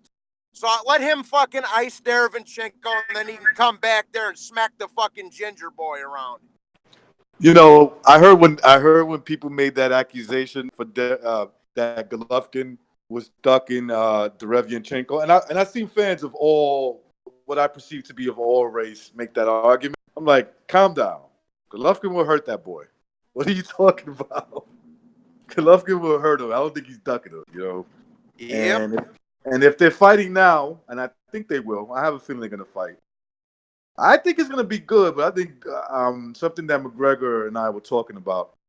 You know, he's gonna be right there, and unless Golovkin is losing power, he's gonna be knocked out. oh, knocked out. I'll tell you what. I'll tell you what. That kid better change fucking bodies if he looks anything like he did against Danny Jacobs, because he's gonna get fucking creamed. But Johnny boy, why are you so worked up, man? Because I'm sick of these fucking fanboys from the ginger cunt. They're coming over to my fucking channel, like fucking crying like a bunch of broads, and I fucking can't stand it. Well, have you ever considered that maybe they are broads? Because remember, Cameron made a very interesting point for a British guy. He said that most of Canelo's fans are women, and that's because Mexican women love those baby-faced matinee idol type fighters, and it's true. You take a look at who they love. They do, yeah. De La Hoya, yeah, and Canelo. And when if you watch those if you watch those Mexican soap operas, they either have the manly looking guy, or they have the twink, feminine Ryan Garcia looking guy with the. By the way, can anybody confirm if Ryan Garcia shaves his armpits? Because I've always said it before, I do not trust a guy who shaves his armpits unless he's a Navy SEAL or a swimmer or something. Yeah. You do not shave your goddamn armpits, man.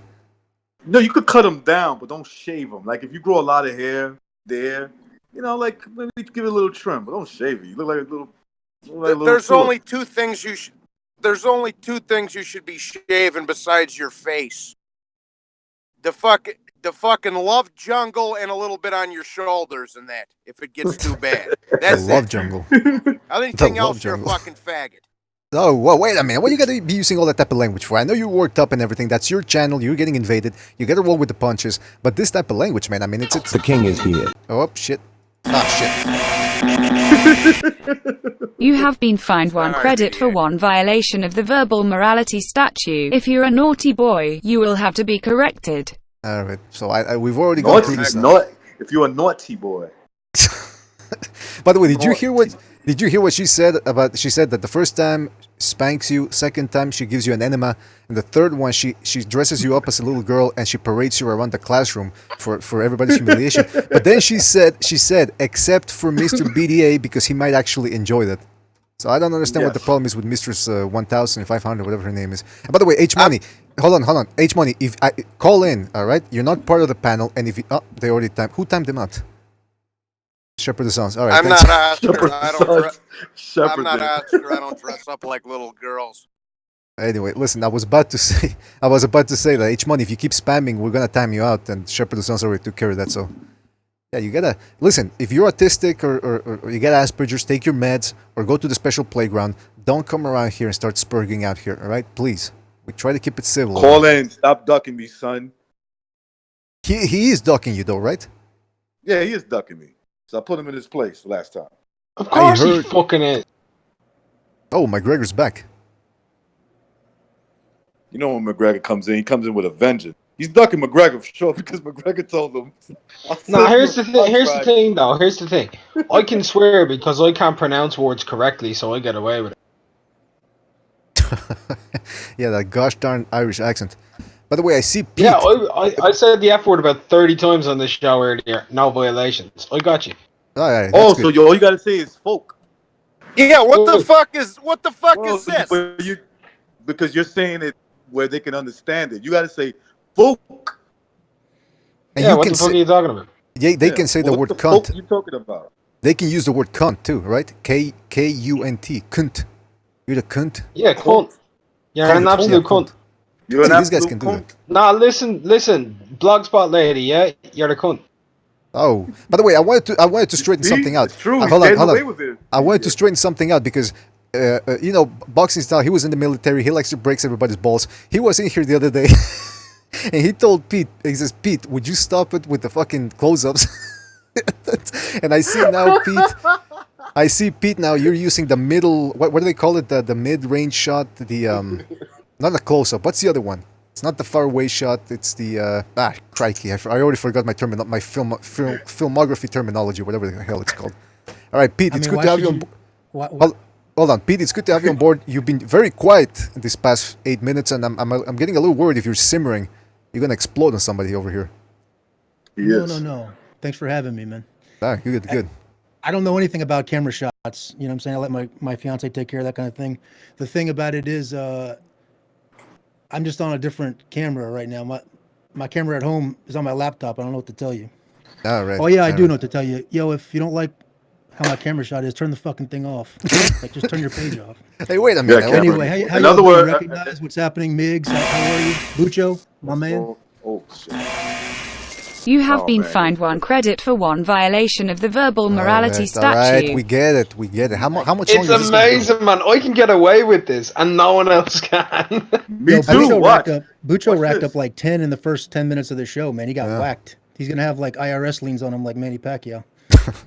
You know what I think it is? I think it doesn't go after Irish people because it expects low behavior from Irish people. That's what I think. No.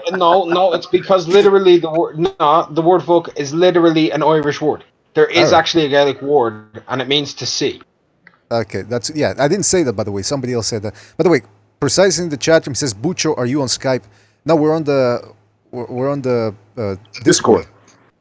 Discord. Ask Precise if he has Discord. I think he can come on.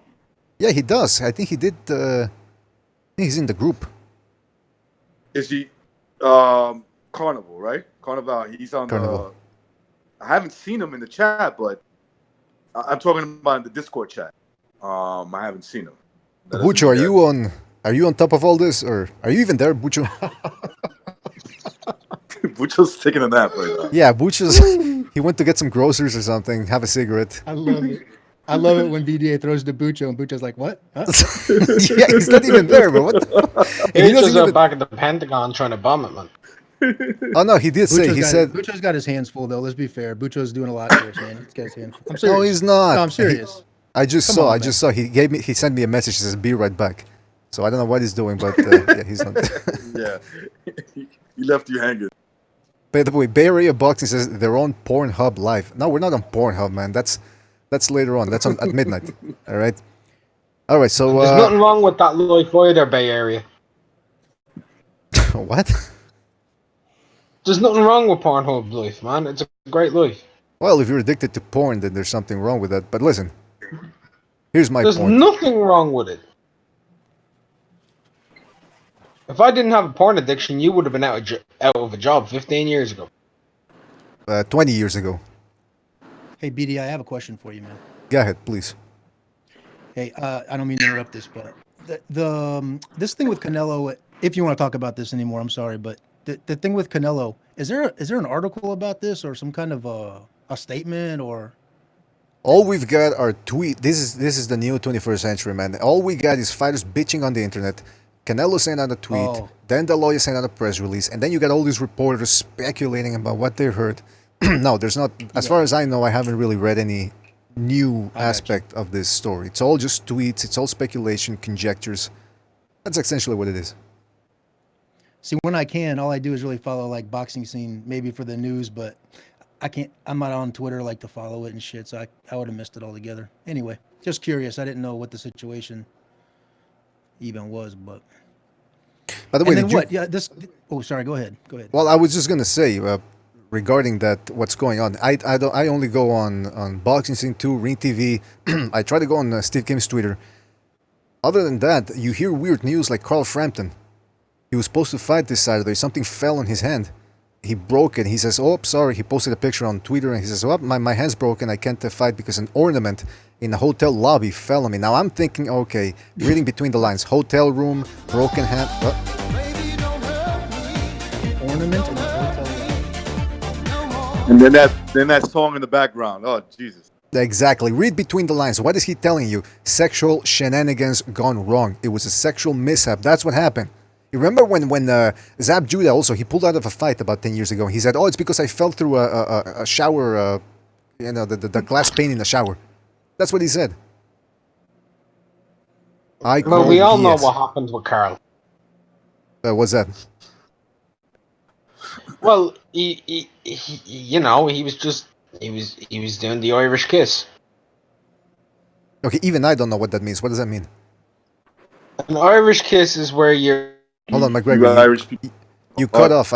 You cut off. I couldn't hear what you said. Could you repeat that, please? Yeah, say it again, McGregor. The Irish kiss is when you're going down and you're fisting your girlfriend with a shillelagh in your hand, and when she tightens up too much, it springboards out and it cracks all your knuckles. Did you get that, BDA? Jesus. Unfortunately, I did. Yes. I mean, is this guy something? Or You ever is he heard of a something? shillelagh? Don't drop the F-bomb, though. Yeah, Like, don't you drop can the fist your F-bomb. girlfriend with a shillelagh.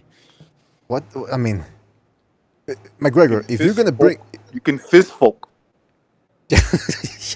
that accent. You see, I didn't get a violation. Notice that. Look. At ring shot. Listen, you guys, you need to keep. McGregor is onto something. You guys are bringing the quality of the show down. I'm trying to talk boxing over here, and you're talking about fistings and Irish kisses. Come on. Yep. Come on. I like the whole shillelagh thing. I don't know who's shillelagh. Who the fuck is shillelagh? Ah, right now I'm gonna get a. She's a dirty. A shillelagh is a wooden club. I knew I liked it for a reason. Can I say one thing, BDA, real quick? Please, get us out of this. Okay, I fell off for a minute. I don't know what the fuck happened. But anyways, listen. You have been fined 1 credit for 1 violation of the verbal morality statute. Which seems to be your boggle, sir. But anyways, I look, man. The thing that pisses me off with Ginger Boy, oh, we're that, back with you know, look, the Freckles gets stripped of the title for not fighting the same guy they stripped Gennady Golovkin over a year ago about, right? Right. When it happened to Triple G, nobody said nothing. He's ducking this guy. That's what they said. It happens to Canelo, and now it's Hurricane Katrina over here. It's the biggest fucking tragedy ever made. It's ridiculous. Listen, I understand why you're angry with Canelo fans. We got attacked by the Canelo fans too, man. When we first started out this channel and we were doing film analysis on the upcoming Golovkin Canelo fight, the first fight, a lot of Canelo fans came out. Why you hating on Canelo? Why you you're not done with La Raza? And I said, come on, man. I mean, I'm just calling. Hating. Yeah, that's the thing. We're hating. I mean, come on. I thought you mean you were hermanos, BDA. Listen, you gotta roll with the punches, Johnny boy. You can't take this stuff too seriously, man. Come on. It's true, bro, Johnny boy. You're on your way to great. The only thing that you might get a little frustrated. That's how I beat. What did you say? That's how you beat off? That's what I heard because you cut off. Whoa. You cut off. So we should hang him over the tier in the jailhouse and threaten to drop him like they did in Blood In, Blood Out. Now, hey guys, listen.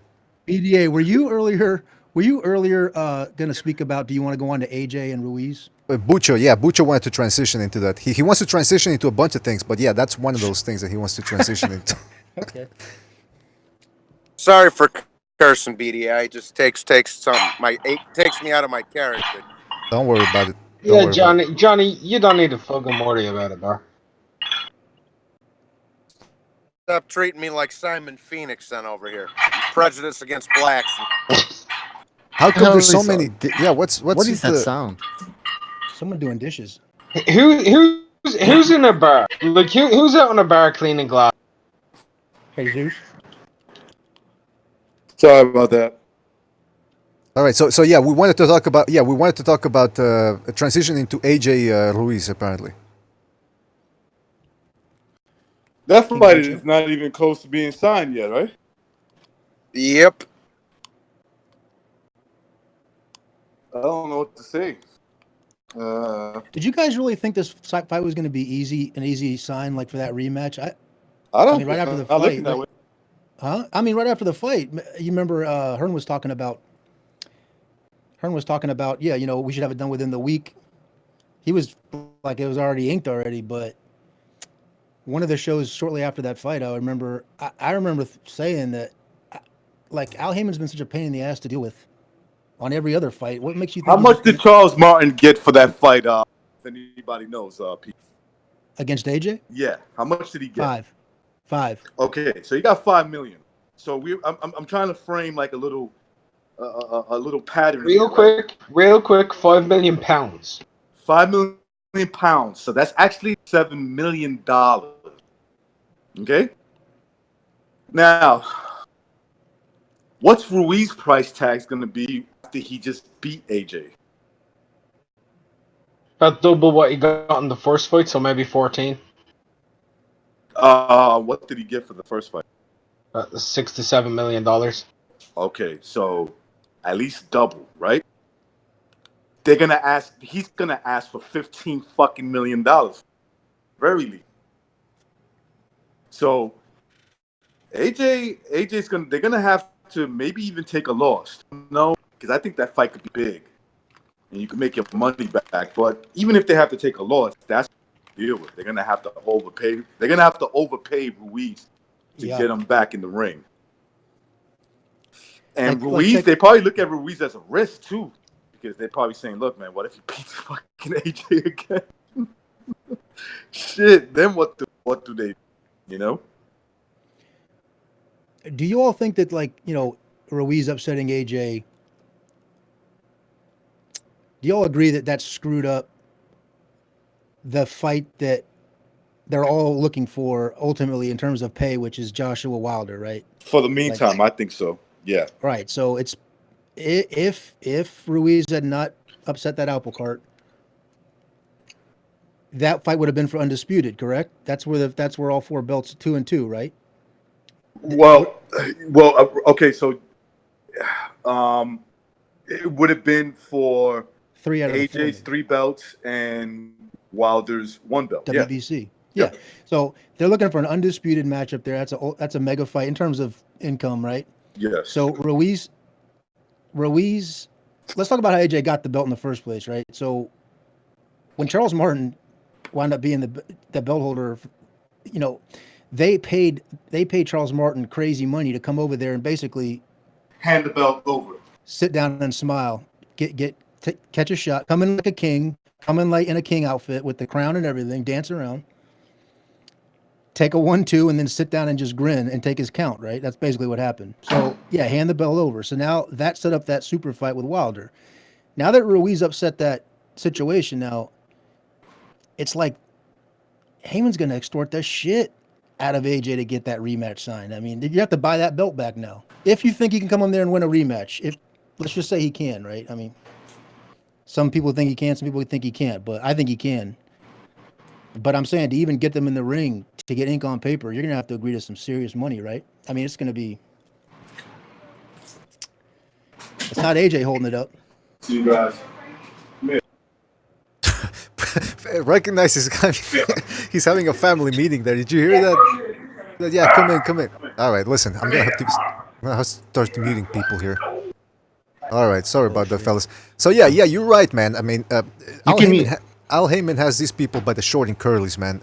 And it's what he wanted, because now he's got Wilder, he's got Ruiz. But the thing is, isn't there a contract in place or something for the rematch? Yeah, but come on, BDA. I mean, there's a rematch clause, right?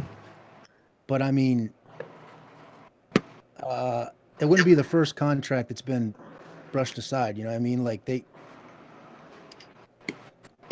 what happens if you break a rematch clause, right? Let's just say you completely violate the term of a rematch clause, right? I mean, what happens? Your income from the next fight gets taken. You know, I mean, it's not like they can keep you out of boxing until you fight that rematch. Well, there's got to be you know? There's got to be some form of litigation, right? Some lawsuits of some sort. Where's Miggs at? Is he in a jail cell jacking off? He'll have the historical background on that on historical like rematches that didn't get that got refused or whatever you want to call it. Yeah, Like that's a good McGregor will point. know that. McGregor, are you still there? BDA, before you continue, by the way, you can mute people if you can. Like, just click on their name and just right click and then mute. Okay. I don't, there's somebody else in here. I don't know if it's precise, man, or maybe it's somebody It else. Okay, It's precise. Oh, okay. Welcome Good to the have show. Precise, are you there? Yeah, can you hear me okay? Barely. Let me boost your volume He's a up. little low. Yeah, it's precise. Let me boost your volume up. All right. Do a little test, Precise. Do a little song for us. See if we can hear you. 1 2 1 2. That's the best. Yeah, that sounds better. Yeah, it sounds better. All right. Finally, we got Precise on the Discord. Now we're missing Jimmy. I don't know if he's gonna be able to do it, but we got the we're starting to get the people from the Exodus back. All right, Precise. We got Good to the have crew you. back. We got the crew back. That's right. We're getting the Pretty crew back. simple. Nah, I mean, Too difficult. Well, I don't know if Jimmy can figure out. That's the problem. I know he's couldn't get on the rabbit the other day. I mean, the other day, months ago when we did the whole rabbit thing. Anyway, listen. I don't want to bore people with this whole technology thing. We're just talking about AJ Ruiz and whether there's gonna be a litigation if Ruiz decides not to fight AJ in a rematch. We're trying to get McGregor. Are you there? McGregor? What do you want, man? What do you want? Well, yeah, we were just. what the fuck you want? He's wasted. No, McGregor, seriously, we're trying to figure out. Has there already been any what's it called? Any precedent where a guy breaks a contract for a rematch clause? What happens afterwards? What type of litigation are we looking at here? Beats the hell out of me, man. Like, okay, come on. Like breaks a contract specifically in boxing, like to not have a rematch for a title. That's right. Depends I what's mean, in the the contract. last time I remember it happening was in the. Oh shit. The 20s. So, Depends on like, what's in and the laws have contract. changed since then, man. Like, I can't really remember anything significant. Maybe Precise will know. The contract is different. I'm sure there are Exactly. standard contracts. It really depends on what's in that contract. But like listening to how confident Eddie Hearn is, I think it's a done deal. Basically, they're just promoting the fight. Why wouldn't Ruiz take that fight? Well, he has no choice, obviously. Yeah. Okay, so let me I mean, ask you then. gonna Oh, get Precise. paid. Then let me Does ask have you. a What do you choice. think's holding it up then? Oh, they're just promoting it. I don't think anything's holding it up. They're trying to nail down, the venue, financial details. There's always some wiggle room, right? Because Ruiz could play difficult. He could play it hard to get and say, fuck you, take me to court or give me $20 million, right? Nobody wants to go to court because that puts everything free, the shit moving. So he does have recourse, even though he signed a contract. He could still be difficult, right? But ultimately, it's in his best interest to go through with it. But again, we don't know what's in there. There could be some kind of loophole, like his little sister dies. I'm making shit up, right? But like there could be some kind of mitigating circumstance where he could get out of it for odd reason. But I don't know. I think it's gonna happen. It's gonna happen in the UK, and Ruiz is gonna get knocked the fuck out. Oh, I agree. First of all, that Here's language. No. Let's get Gonzalo in here. No. Gonzalo's gonna get upset. Hold on. Johnny Boy wants to say something. Hold on a second. Johnny Boy, go ahead. This is what's gonna happen. If it happens in the UK where he's allowed to take his juice, AJ will knock him out. If it happens over here in the States again or down Mexico way, Oh. Ruiz knocks him out. And let me tell you something else, dog. Speaking of shaving your fucking armpit hairs, if Anthony Joshua wasn't worried about shaving his fucking chest like a woman and a fucking armpit like a woman and focused on punching the bag a little bit more, he probably would have won the first fucking fight. But he's too busy trying to look like fucking Tom Cruise and Top Gun over here because he's a fair. Johnny Boy, where's this coming from, man? Why you all worked up? What's the matter with you? Well, I mean, we're hugging and kissing over here 1 second, and then next you're acting like a scumbag. Look at because I can't stand him and I can't stand Canelo. They're both diva cunts. That's all. Jeez. First of all, I'm offended by that. I shaved chest hair time. I look fabulous. Oh. I look great. Recognize. Come on, bro. You got to make the broads floss their teeth with that shit. Well, you know, once the winter comes in, then it's a different ballgame. But look, this is what I'm going to say. Look, to the whole thing about the contract. Like, it depends on what's in the contract. Remember, it's a business deal. Some people sign very traditional contracts. Who got to sign this? Break any rule. I can for whatever. Some people, and I think Precise said this, made this point. They'll sign a contract, and I probably think it's more likely what happened. That yes, it's traditional in the sense that if you break that contract, or there could be some repercussions, but there could also be like a loophole in that, and so therefore the fight's going to happen. Serves Ruiz's best interest. Is Ruiz going to get overpaid to fight Deontay Wilder? More than likely, no. Is he going to get overpaid to fight? More than likely, no. Is he going to get overpaid to fight Tyson Fury? That's also more than likely, no. The guy that needs that fight, besides the fights in the contract, that can overpay is the AJ fight, right? This is why he's taking videos of him in a mansion, whatever, and all that, which good for him. He deserves it. It's the biggest fight in the heavyweight division. No doubt. Right. The best fight for both guys right now. Why wouldn't it happen? Exactly. Ruiz, he beat this guy already. He probably feels he could beat him again. Mm-hmm. Going in there with Wilder, I mean, if Wilder lands that right hand that Joshua landed, he probably doesn't get up. So why wouldn't Ruiz want to fight AJ? I think it's just a format. Look, what were they talking? They were talking November. Oh, sorry. Go ahead, Precise. No, I was just gonna say, as soon as the first fight was over, Eddie Hearn was already promoting the man. Yeah, you right. guys Like are getting the played, week, man. Yeah, he was ready. I'm not saying everybody, but like they're playing. I always do this. This shit was rematch is the biggest fight in the heavyweight division. You best believe it's gonna happen. And it's gonna happen where AJ wants, whether that's fair or not. Nobody gives a f. He talks. If you guys remember when Rockman knocked Lewis. Oh, sorry about that. Sorry, can you hear me? Yeah. Sorry, the connection was dropping off a little bit there. And Lennox was a no chin having cunt, just like Joshua was too. just against British one more fighters. thing. Good. I just wanted to say one more thing since Gonzalo's name got. I said something. By the time the rematch rolls around, Gonzalo's gonna be picking AJ. Best believe. Gonna be what? He's gonna be picking AJ. You say he's gonna be picking AJ. Oh shit! Yeah. You know what, man? I don't know about that, but I wouldn't be surprised. I'll say that. I like that somebody brought up Rockman because the show last week where it was mostly about the heavyweight division. For the first until the very very end. That by the time I got in there was it was a really good show, good conversation. Stu feels the same way as Johnny Boy does. He's really not. I was surprised to hear that he was really kind of down on AJ, but it kind of reminds me of that Rockman and Lewis situation. I mean, that's the kind of what if I say that I think AJ can beat him in the UK or in the States or in Mexico or any place on the rematch, then that's what the situation reminds me of. He got caught slipping.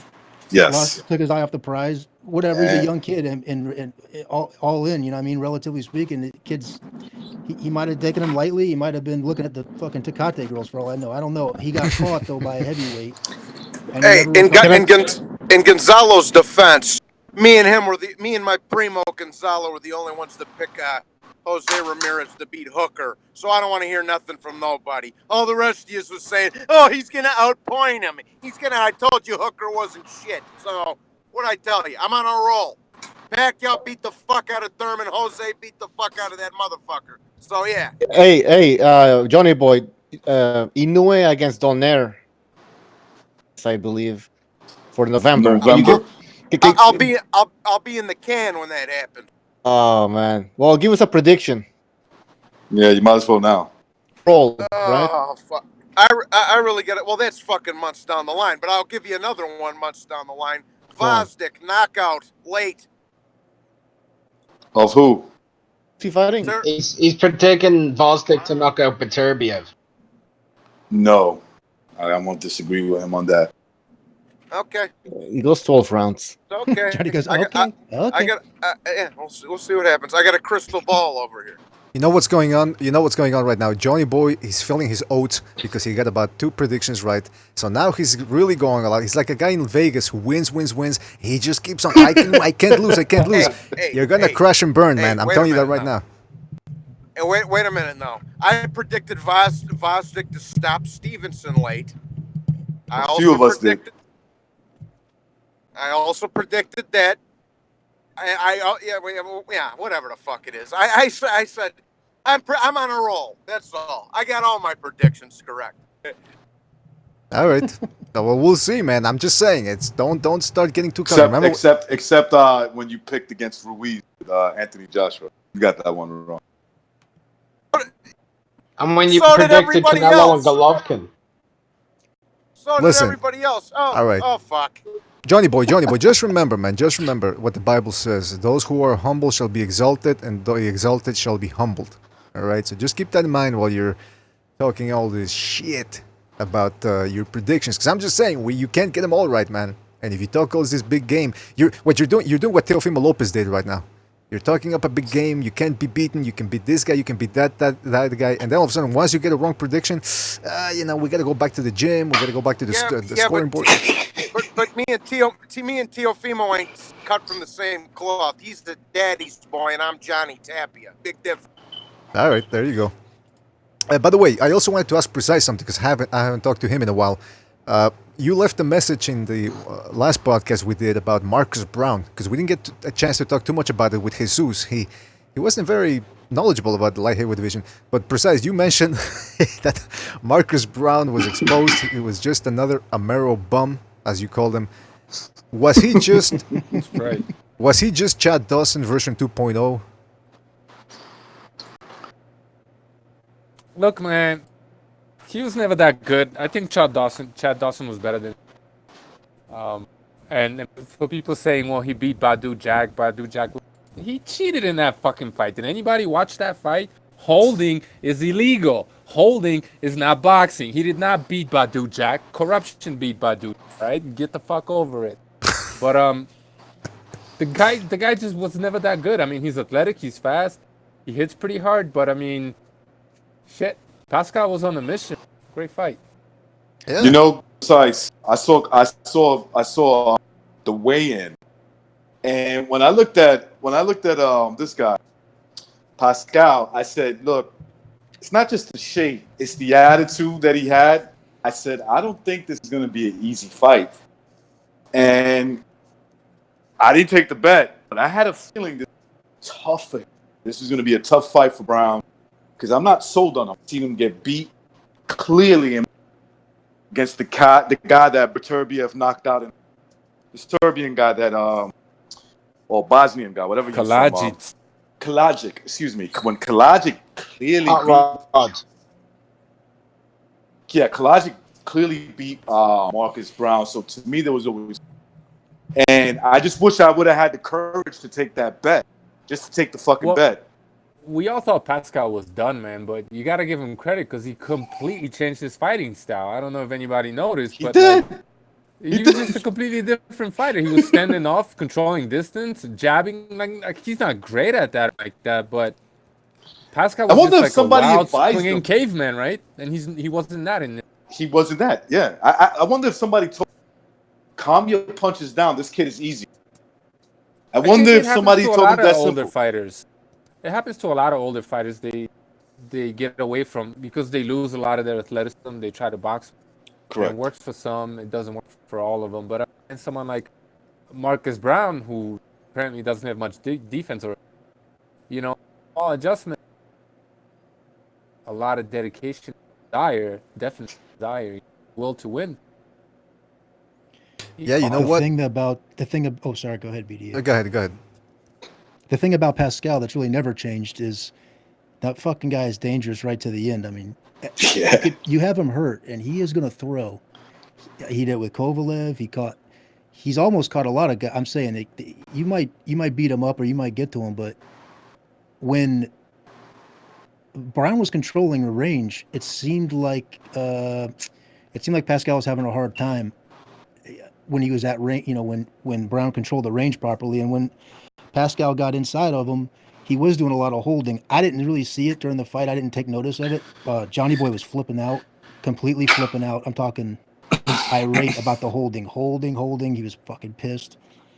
He never did get a warning for it, but the thing is, when Brown got cute and stood in there in that like hook distance with Pascal, even had him hurt a few times, Pascal just bombed him with those hooks, man. I'm talking fucking, I don't think he ever saw it. Hey, props to Pascal, man.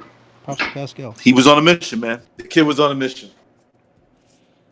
That's right. Yeah, he was gonna teach Marcus. He was gonna teach Marcus Brown a lesson. That I think that was his whole mindset. Like, listen, win or lose, teach this. Oh, geez. I mean, even when he's gotten thoroughly beat, when Kovalev went in there to finish him, he threw a dozen of those full speed right hands that missed Kovalev. One caught him, but the rest, I mean, he wasn't throwing them with any less power, you know, than if you knock him out, just do it carefully. I think Brown got cute and got caught. You know? Yep. And that scorecard was still tight. Let's not forget. Yeah, I thought he won by a little bit more, but you know, as long as the right guy won. Yeah, true. Yeah, that's all I care about, because that means that when did that fight end? 7 for the 8th. I think the 8th round. Yeah, I think so. The 7 rounds in.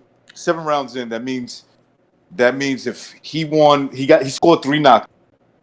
I think that means they had him up by 3 rounds. I'm talking about they would have had to have it 5 rounds in favor of, or excuse me, they had it 5 rounds 2, or maybe 4-2 and 1 even, and then the 3 knockdowns gives them the point victory.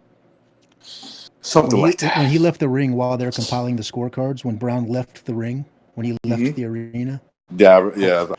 Bro, I was like, whoa, here we go with this, with the shaft for Pascal. I thought they were going to shaft him. I thought Marcus Brown was getting the hell out of that ring so they wouldn't run a bunch of garbage into the ring. Yeah.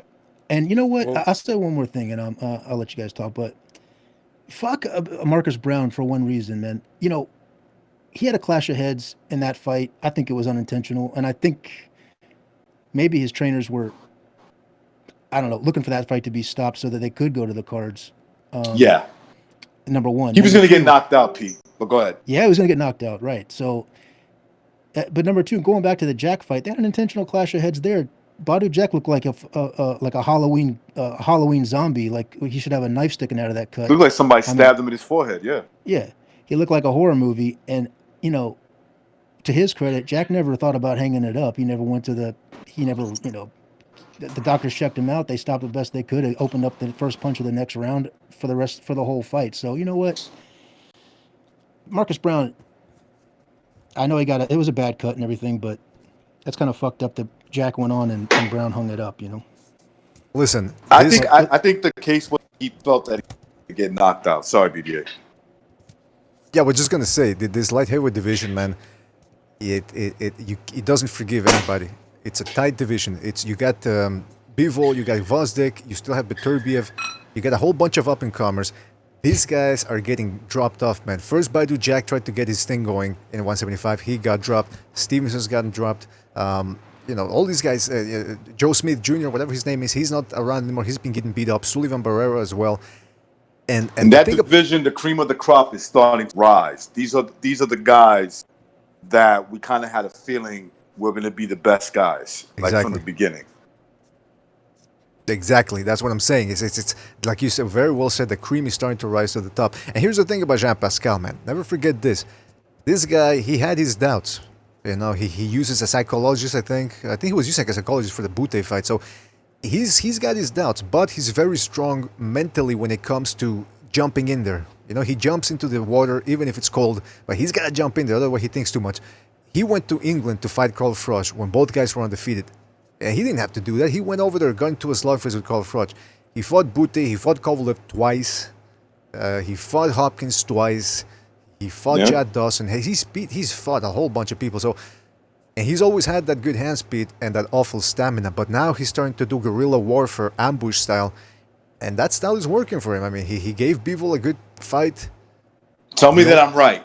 Am I right? Yeah, you're right. Man, Motherfucker. that's a bunch of bullshit. That guy called up right out of the gate. Tell me if I'm right. Yeah, but shout out to Quags though, man, because Quags cashed in on that fight. Yeah, Plus 1800. yeah. That was nice. I mean, listen, That was nice. Quags gives me credit. I appreciate it. All I did was just give him the numbers, and he asked me, "You think I should do it?" Yeah, why not? Just go it. Where's But my Quags, 10%? yeah, I should get 10%, but in reality, I was gonna do it, but I said, nah, last second, I'm not gonna do shit. You know, Let me tell you a couple of 3 things. Oh. Johnny boy, am I right? You're cutting off, Johnny Boy. I can't hear you. Johnny Boy, we're losing Johnny Boy, man. Johnny Boy, we can't hear you, man. Oh my God. For you. It ain't a problem. I didn't hear what you said. No fucking chin. All Just right. like the Dagos can't punch no more. Marciano's spinning in his grave. I'm spinning in my. Oh boy. The English guy ain't got no fucking chin, and the All right. Dagos can't punch. So I'm insulting myself and you fuckers. Oh, wait a minute. All right, Johnny Boy, I don't know what's going on with you, man. I think the Wi-Fi is starting to get the 5G is starting to affect your brain. You're getting too aggressive, man. You came out guns blazing, man. What's going on? What's going on? You want to talk? You want to have a little chat about it? I think he's in a bad spot, man. Yeah, I think he's in a bad. Well, that's for sure. For internet, not for life, but just. Oh, Like a okay, bad okay. spot for- Okay, I thought you were. Yeah, that's what you meant. All right, people are talking about Trinidad in the chat room. Trinidad and Tobago. What's going on here? Let's bring Trinidad back. Oh, Tobago. Felix Trinidad or the country? Country. The country. Yeah, Shepherd and Sons is a Trini. he's pissed off about it too. Listen, Trinidad and Tobago, man. That all that happens over there is they got that Carneval, whatever the hell it is. That's all they got. They're dancing. Carnival, man. Oh, hey, anybody here from Jamaica? Oh, man. You from Jamaica? You gonna smoke that kush, man? Listen, I don't like Jamaicans. They always trying to fuck my wife. When that bad-looking Trini girl start dancing, it's one of the most beautiful things you could see. What are we talking about? I fell off for a second. Yeah, we couldn't hear you, man. We couldn't hear you, man. You were breaking Talking up. why you're all worked up. Yeah, why you were all worked up? What's the matter here? Yeah, What's going on? basically, yeah. Well, you know what? Here, listen. I just sick of Canelo and his bullshit. Like I said, I'm sick of Anthony Joshua and his. They're both crybabies, spoiled little babies. They got to go to the daddy Suleiman or the daddy Eddie Hearn to get permission to say, do, or wipe their ass. Okay? Mm-hmm. But Johnny Boy, this whole thing that's going on with Canelo, it's just a temporary bump. It's a bump in the road. You know, he's gonna end up fighting some good fighter. I mean, remember when everybody was giving him crap about not fighting Golovkin? He eventually fought him. I was gonna say fought him. So this is just, I don't know what's going on. He's having some internal problems with his promotional entity. Doesn't mean he's not gonna fight somebody good. How do you guys not get this? How do you guys not get what's going on here? Shocking. I get it. Well, listen, the rhetorical questions. He's ducking Triple G, man. Yeah. Oh yeah, that we knew. We knew. Yeah. Think he's waiting him out. Yeah, we knew he doesn't want to fight Golovkin, but we're saying like, well, but that was the deal. But this is what I'm saying. Thank you, La Precise. When they signed the deal with the Zone, the Golovkin fight was part of that deal, and Canelo doesn't want to fulfill that deal, so he's putting up this fucking smokescreen, in my opinion. And he's, probably looking to strike out on his own, promote himself, and get 100% of that paycheck. That's, every fighter that gets to that level eventually does that, like Mayweather did. And he's not trying to have any of that, because Canelo could fight anybody, and he makes about the same kind of money. Crazy, right? But I think someone like De La Hoya is going to make a lot more in the Golovkin fight versus Canelo fighting, because Canelo is going to get the lion's share. Let me finish, bro. One last thing I want to say. Sorry. We've been talking about just one thing, Johnny. You can go. we've been talking about how Canelo, all the Floyd Mayweather faggotry rubbed off on him in the clinches of that fight with Floyd, and how he's been following the Floyd Mayweather game plan basically for his career. This is exactly the same thing that happened with Bob Arum, Floyd Mayweather, and Antonio Margarito. Bob Arum wanted to make that fight, and Floyd said, no, I'm buying out my contract. I'm going somewhere else because you're trying to give me fights that I don't want to fight. And this is exactly what's happening with Canelo, in my opinion. Go. Exact. Thank you, Precise. I didn't mean to interrupt you, but yeah, that's spot fucking on. Couldn't have said it better myself. And also, another one you can throw in that mix is Mikey Garcia. Mikey Garcia bitched out of his contract because he didn't want to fight Gamboa or Crawford, and look what happened. They ended up fighting each other. So, you know, and he pussied out of his contract because he was worried about somebody might kick his ass. He got out. He fucking didn't fight for 3 years and got out of his contract. Now, look, and I've said this before on my own videos, bro. Canelo waited the first, the second, and now the third fight out in their own incidents with Golovkin. Okay. Canelo had the middleweight title, right? Dropped it. Didn't fight Golovkin for 2 years. Waited the first fight out. Pissed dirty. Waited the second fight out. Now he's trying to wait him out even longer for the third fight, bro. It's not rocket science, bro. It's fucking blatant. And like I say, if he wants to go play grab ass with Dudu Andrade, whatever. I doubt I'll even watch that fucker. I'll be off getting my fucking balls tongued somewhere. But anyways, you know, I'm not gonna watch that. No, but I am gonna watch Golovkin Derevyanchenko just because so I can laugh, get a good laugh, and you know, watch Golovkin crack somebody's fucking head. That's always good fun. But you know, he's a cunt. It's that simple. He's a fucking diva, little spoiled brat. De La Hoya needs his fucking Tyson Fury bags, and he needs a new fucking box of lingerie clothes. Okay? You have been fined 1 credit for 1 violation of the verbal morality statute. Alright, that was on delay apparently. Sorry about that, Johnny Boy, but that was on delay for all the cursing you did. You made some good points, but a lot of cursing. Sorry. Send me Johnny's bill. I got it. I like the cursing. So I'll take care of his tab on this one. Hey, they never taught me how to use the 3 seashells over here. Well, listen, I'm not in charge of this. Okay, so Canelo doesn't want to fight Golovkin, right? But he can't manage to fight anybody else. That's what I don't get. Well, and that's Bucho, and that's the other thing, bro. Obviously, you're not negotiating correctly because you put an offer out there for Kovalev to fight you. He didn't take it. You put an offer for Derevyanchenko to fight you so you didn't lose your title. He didn't take it. You don't want to fight Golovkin, so obviously you're not negotiating correctly, bro. If nobody's taking this offer that that you're trying to fight these people for, you're doing something wrong, bro. Like it'd be like if I'm selling a bag to somebody for 60 and they want it for 50. And then I said, to hell with that. And I go to the next guy, and he wants it for 50 instead of 60. And I say, fuck that. Then I finally go to the third guy, and I'm like, okay, fine. Here it is for 50. Capiche? You gotta start pinching them bags, bro. Yeah. No, my dimes look like 20s because my 20s look like dimes because I'm trying to get rich. But anyways, yeah, man. It's like, okay, here. Better yet. Say you had an ounce for 300, okay? Don't nobody want the ounce for 300. So you say, to hell with that. You go through a couple of people, nobody wants it. They want it for 250. So you whack it up to 275, and they buy the ounce. And that's it. You're not negotiating. Man, Canelo. Sorry, bro. No, it's simple. Like I say, no, I've never been a businessman in the business world aspect, but I have made some transactions over the years, and you're a captain. You're a captain industry type fella. Don't indict yourself.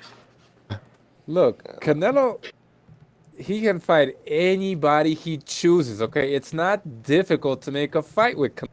he will this is how it goes. He's gonna dictate everything to you, and you're gonna take it because it's gonna be the biggest payday you can get. Okay, if he wanted to fight Kovalev, which I never believed, I personally think he's just throwing up smoke to make it seem like he's trying to get all these fights, like he's such a brave man, and he's gonna cherry pick some fucking bum that's gonna run from him, like Andre. Look, Canelo can fight anybody he wants. For him to act like it's difficult to make fights, it's all bullshit. Give me a break, man. Everybody wants to fight this dude, man. It's him calling out Kovalev and then offering him like pennies on the dollar. Like, come on, man. But he doesn't want to fight these guys. It's all But to bullshit. be fair, Precise, pennies for a Russian, that's gotta be a lot, right? Especially if it's an American dollar. Come on. Come on, Precise man. brings up a good You point, really, though, you about- really think he wanted to fight Kovalev? Go ahead. No, I don't think so. I don't think so. Precise I brings don't up a good understand where point, though, people about were the saying. promotional. People were saying, "Oh, Kovalev, he's gonna get stopped by Canelo to the body." I'm thinking, where?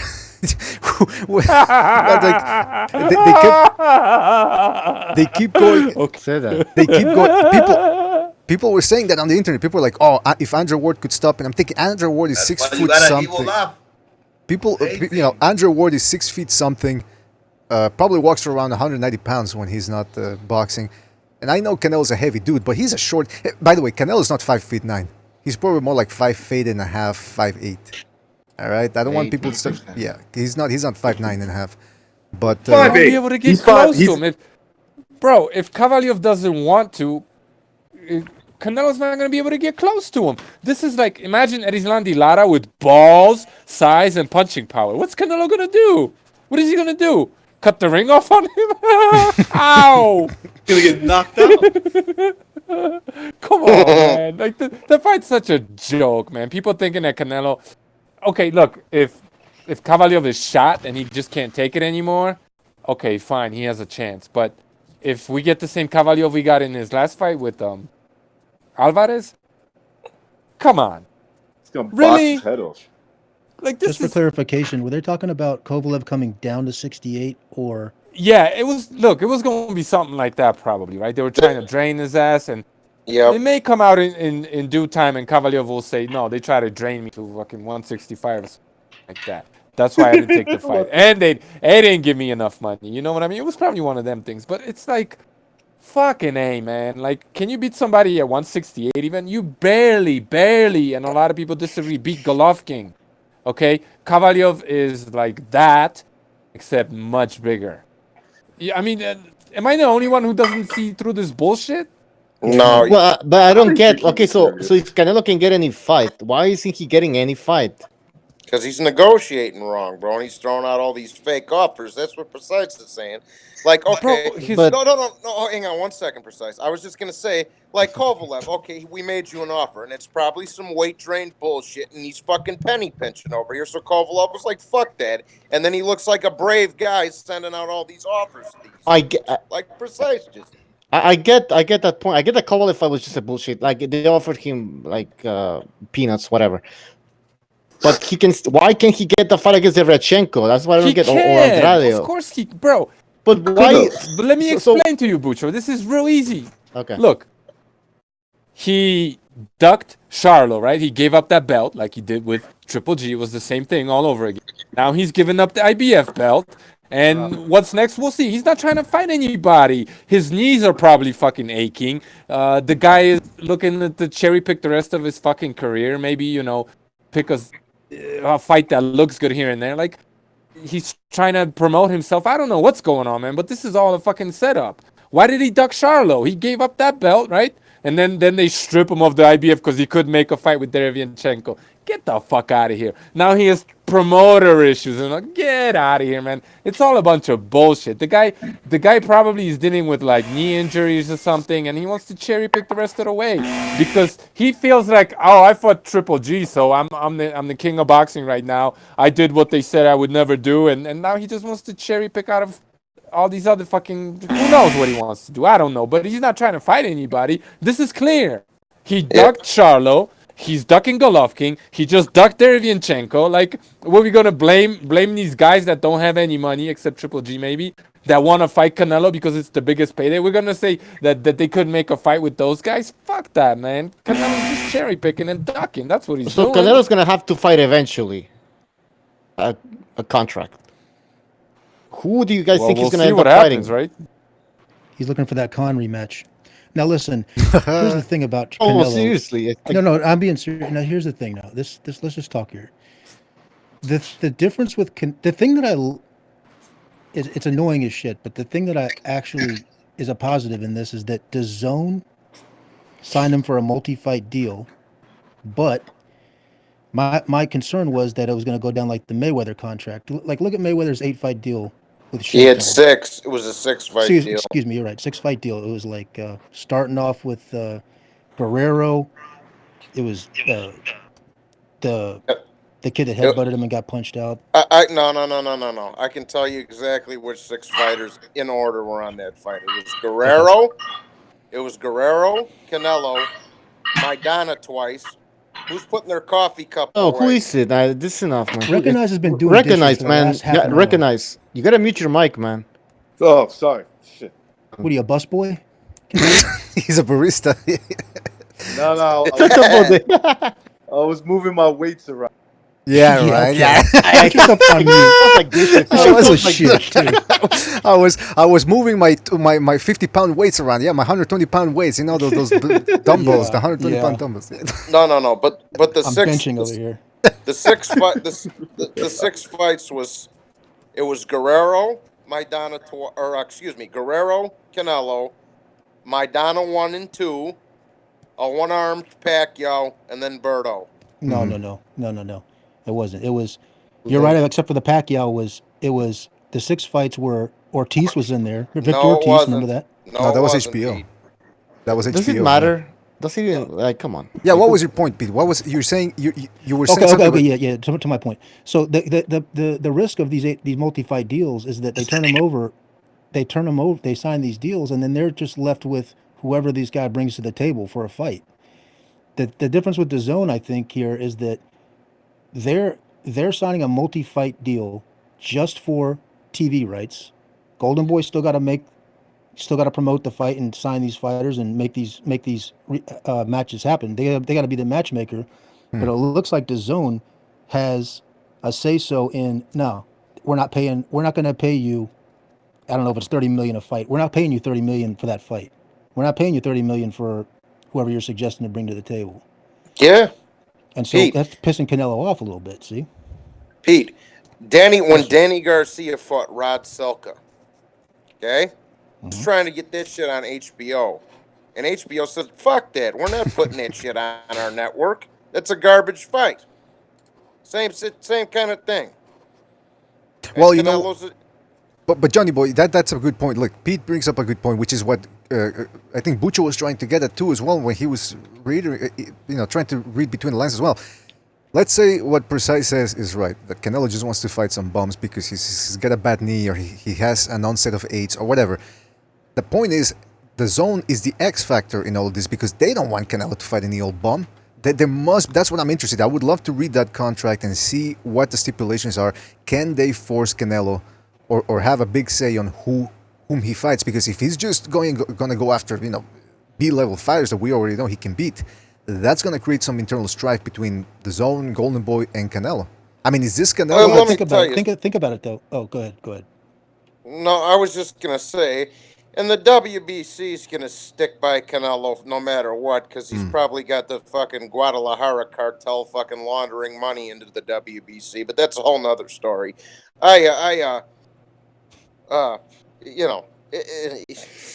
Bro, this is so like it's. It doesn't make sense. I understand. Look, see, Bucho, I'm going to disagree with you. I think it's a lot simpler than people are making it out to seem. He's a cunt.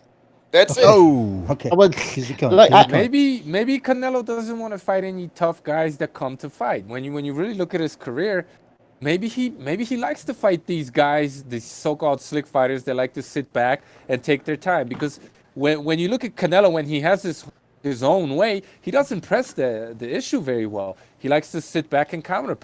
So when like Golovkin went after him in that first fight, he was out of his comfort zone because this wasn't some bum-ass Angulo, or Kirkland, you know what I mean? Those guys come to fight, but they ain't shit. Maybe Triple G gave him a really tough physical fight, and Canelo's just not trying to have that. When he got in the ring with Danny Jacobs, they fucking stared at each other for 12 rounds. You know what I mean? Canelo likes to just, maybe that's the kind of fighter he wants to fight. Maybe he wants Andrade because, you know, that guy's not going to throw any punches. And Canelo's just going to counter punch him and win, lose, or draw. He's going to win anyway because that guy can't knock him out. Hey, Precise. Yeah. Let me ask you this. Fight Precise. you, Let me you ask you. wanna- Precise. Let me ask you this because I want to get your take on this. I called Demetrius Andrade the Tevin Farmer of the middleweight division. Do you think that's pretty much accurate? He's a fucking slapper.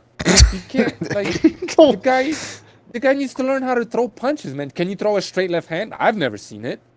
Every single left hand he throws is a looping punch. This is Canelo? It's just, no, Andre. I'm sorry. Okay, yeah, Andrade. Like Andrade, the- please. Andrade. Say it correctly. All right. He's Panamanian. Calls himself out. No, he's Andrade. We all know the deal. He's faking. Cape Verdean. If he was Panamanian, Roberto Duran would have whacked him. He's faking the funk. That guy is such a fucking hype job, man. Like he has no technical ability. He's all flash. He's got no skill. He's just like the type of guy that will sit back and pick slaps and barely win every single round. You know? Yeah, Because bro. Listen, regarding Andrade, he can't fight, bro. man. That dude He looked can't like fight. shit in that last fight. Yeah, regarding Andrade, bro. Listen, he went on to fight Selecki after the fact. Fine. But they gifted this dude a title for beating a bum, bro. Like, barely. Okay, it says Tuleki's a bum? No, I said they gave him the title for beating a bum. Oh, the other guy. Yeah. Kolke. Yeah.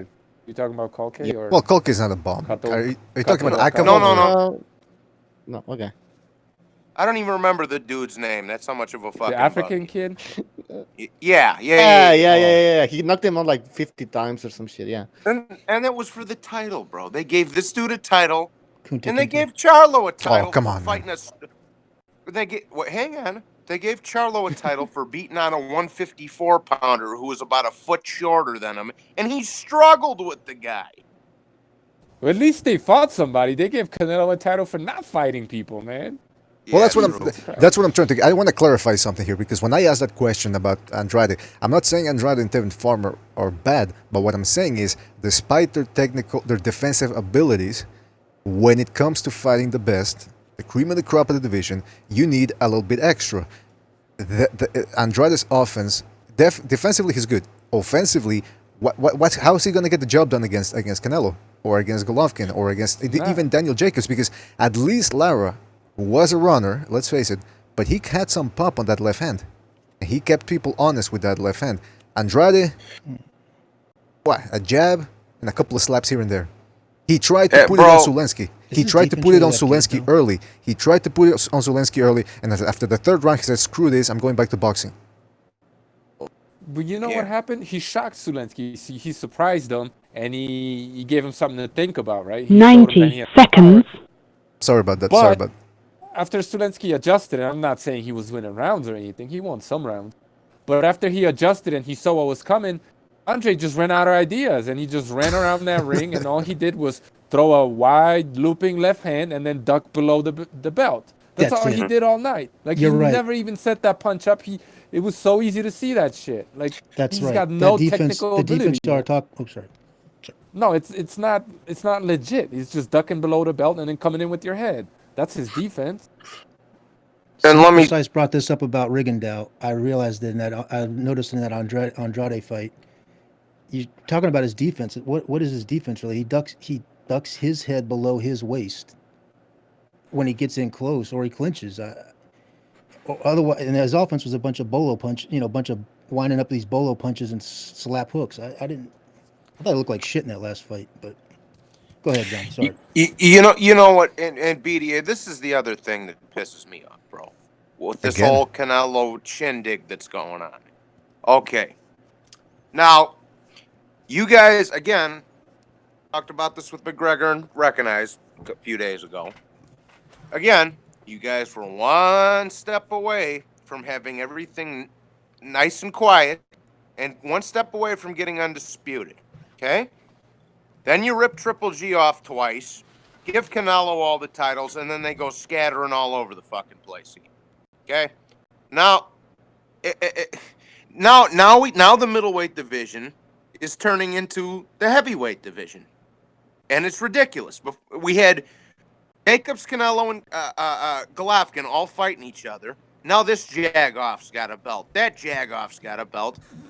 Fights can't get made. This is happening. That's happening. It's turned into another shit show, just like the heavyweights, bro. That's the main thing that pisses me off. This is Johnny Boy. After the show is done, he's still gonna keep going and complaining. We got audio footage of what's gonna happen in the future with Johnny Boy later on this evening. I can't take this no more. Back and forth, back and forth.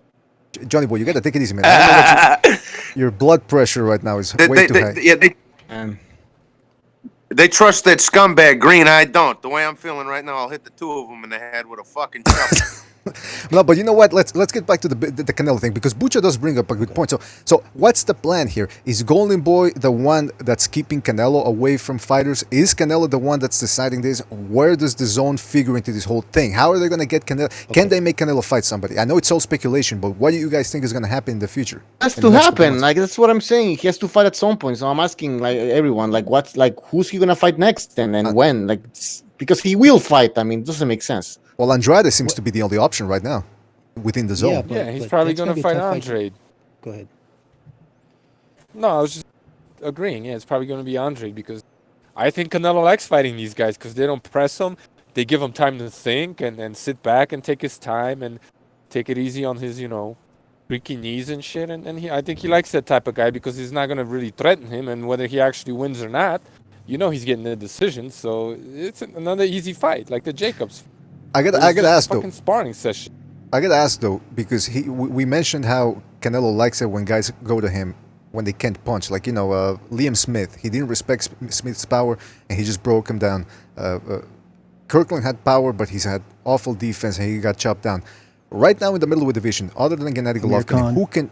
Yeah, America. Well, he's not a pressure fighter really, but I mean, other than Gennady Golovkin, right now in the middleweight division, who can press Canelo and make it uncomfortable for him? Let me pull up the rankings here. I don't know. There's going to be a list of fights you're never going to see, because I think that the holdup with the Andrade fight is that they're both on that same media platform. In other words, I don't think that the zone is necessarily looking to give up one or the other of those two guys. You know what I'm trying to say? That's, in other words, I bet you Canelo's bringing somebody to the table even lesser than Andrade. I think he's trying to bring somebody to the table that the zone. It's a flat fee.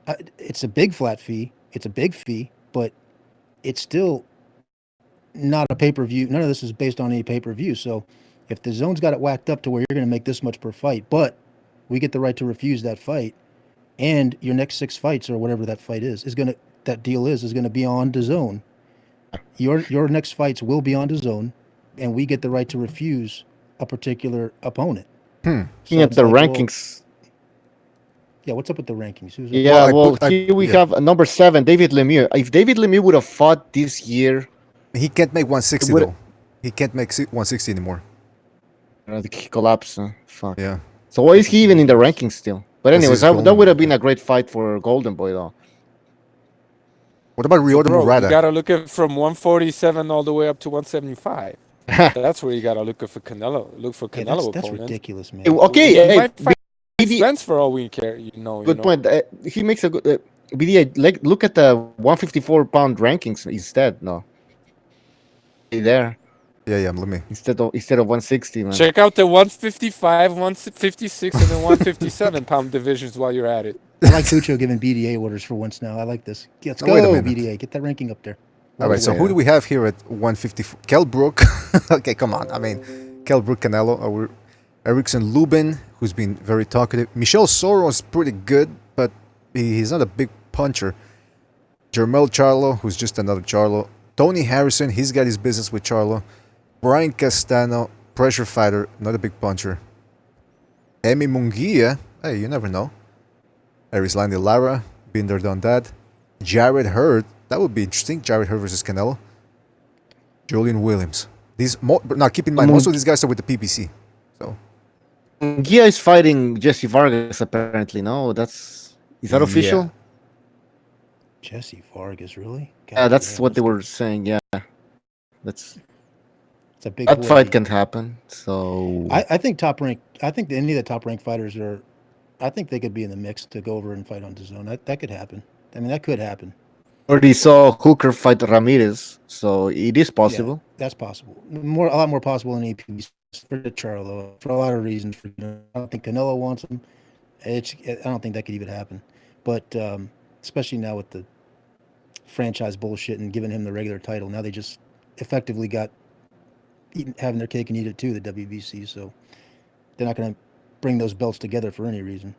But yeah, I think, man. It's interesting what Precise is bringing up about the promotional aspect of it. You know what I'm saying? Like, in other words, Canelo had to go to court with his promoter prior to Golden Boy. There was litigation over that, in-court litigation. Like, he was in the Miami courthouse. He was in the Miami courthouse for a civil lawsuit down there after he signed with Golden Boy.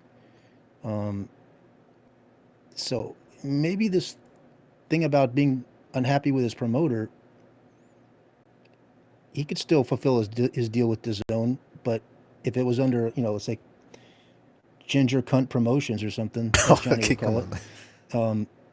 That's Johnny's name, not mine. He would stand to make a little bit more money. In other words, he would stand to make that would be more profitable for him going forward, and he'd have a little bit more control. But yeah, cut out the I really middleman. think DAZN is just saying, look, you got to fight on our. You can't fight on TV. You could fight, but I think the television rights are ours and ours alone. So you're not going to fight anybody except for bring somebody reasonable. Freckled Panda Promotions. Oh, now wait a minute. I'd love to hear Jimmy Lennon say that. I'd love to have to hear Jimmy Lennon have to say, in conjunction with Matchroom Productions, in association with Freckled Cunt Ginger Pubes Promotion. Yeah. Carrot Top Faggot. You guys see that Max Keller? You guys see that Max Kellerman video where he's talking about Manny Pacquiao potentially being one of the best pound-for-pound boxers of all time? And then he goes... You cut off for a second, Bucho. What'd you say? Which Max Kellerman video? It's an ESPN video, obviously, and it's on YouTube. And he talks about Pacquiao being potentially one of the best pound-for-pound boxers of all time. Yeah, But then he says, Sugar Ray Robinson, for sure he's above, like he's better than Pacquiao and Mayweather also. I think he said Mayweather. Well, no, no, he said. No. He said. Oh, go ahead. No. I was just gonna say what he said was, Pacquiao's better pound for pound than Floyd is, but he said even back in 2009, Floyd would have beat him, which that's bullshit. But he did, and he said, I think Sugar Ray Robinson's the best of all time, and it's debatable. Sugar Ray Robinson was a fucking animal too, bro. Like, it's just Pacquiao's the best of his era. Ray Robinson was the best of his era, bro. It's just it's subjective. Well, it's subjective to the point where if one guy starts beating up all these all-time greats, where it comes to the point where it becomes ridiculous, like, oh, look at all the people he beat under the special circumstances and all that. You could make an argument that one guy is definitely better than the other. I mean, I think we can all agree Sugar Ray Robinson is a whole lot better than pound for pound than Arturo Gatti in the historical perspective. Whoa. Whoa. Hang on. But you brought up a good point, man. You said subjectively. I mean, subjectively, according to some people, Deontay Wilder is the greatest fighter of all time. That's what subjectively means, right? Yeah. Objectively, there's no way in hell that you could say that Sugar Ray Robinson is better than Pacquiao. Not by any objective criteria. Look at the divisions that they fought. Look at their win-lose columns. Look at how many titles they won. You know what I mean? Like, look at all that. Objectively, the guy doesn't even compare. How? Objectively. But if you want to say, I'm a fan of Sugar Ray Robinson, so I think, in my opinion, that he's better than Pacquiao, I think he would beat him in a fight, and that's fine. That's subjective. But then I can say, well, I think Arturo Gatti is the best fighter of all time because it's subjective. Objectively, I don't see who is better than Pacquiao. Objectively, when you take out bias from this and you look at objective criteria, right? Titles won, how many divisions, things that he's done that nobody else in the history of boxing has ever done before. When you look at objective criteria, who's better than Pacquiao? Who? It doesn't exist. Precise. Oh, no. I think all I was saying is that they're... Listen, this is why like McGregor is going to chew my head off for this one, but like that's why I only go Ali forward for the most part when I'm ranking these great fighters, because I go 1960 the year forward, because there's so many guys from the old days with no film. That's right. And it just gets too convoluted at that point, bro. Like I just go from the year 1960 to the present, and I made a list of the top 10 or 7, 8, 9 guys that I think are in the top 10. Like I said just Ali forward, 1960 forward. I said Ali, Big George, Pacquiao, Duran, Salvador Sanchez, Ray Leonard, Monzon, and a couple other guys, bro. But that would be, it gets way too convoluted when you want to throw 17 people in there from 1903 with no fucking film. Yeah, no footage. And Yeah, only I like mean- hearsay and romanticized fucking stories, I think Sugar Ray Robinson, there's no footage of him at welterweight, I think, or something like that. So it's like, He's prime. When you're going, looks like a Charlie Chaplin. That's what they say. So come on, man. Bucho, when you're going way back to 1890, that's basically like saying, "Oh well, Hercules would have kicked Pacquiao's ass, bro." Like the fuck.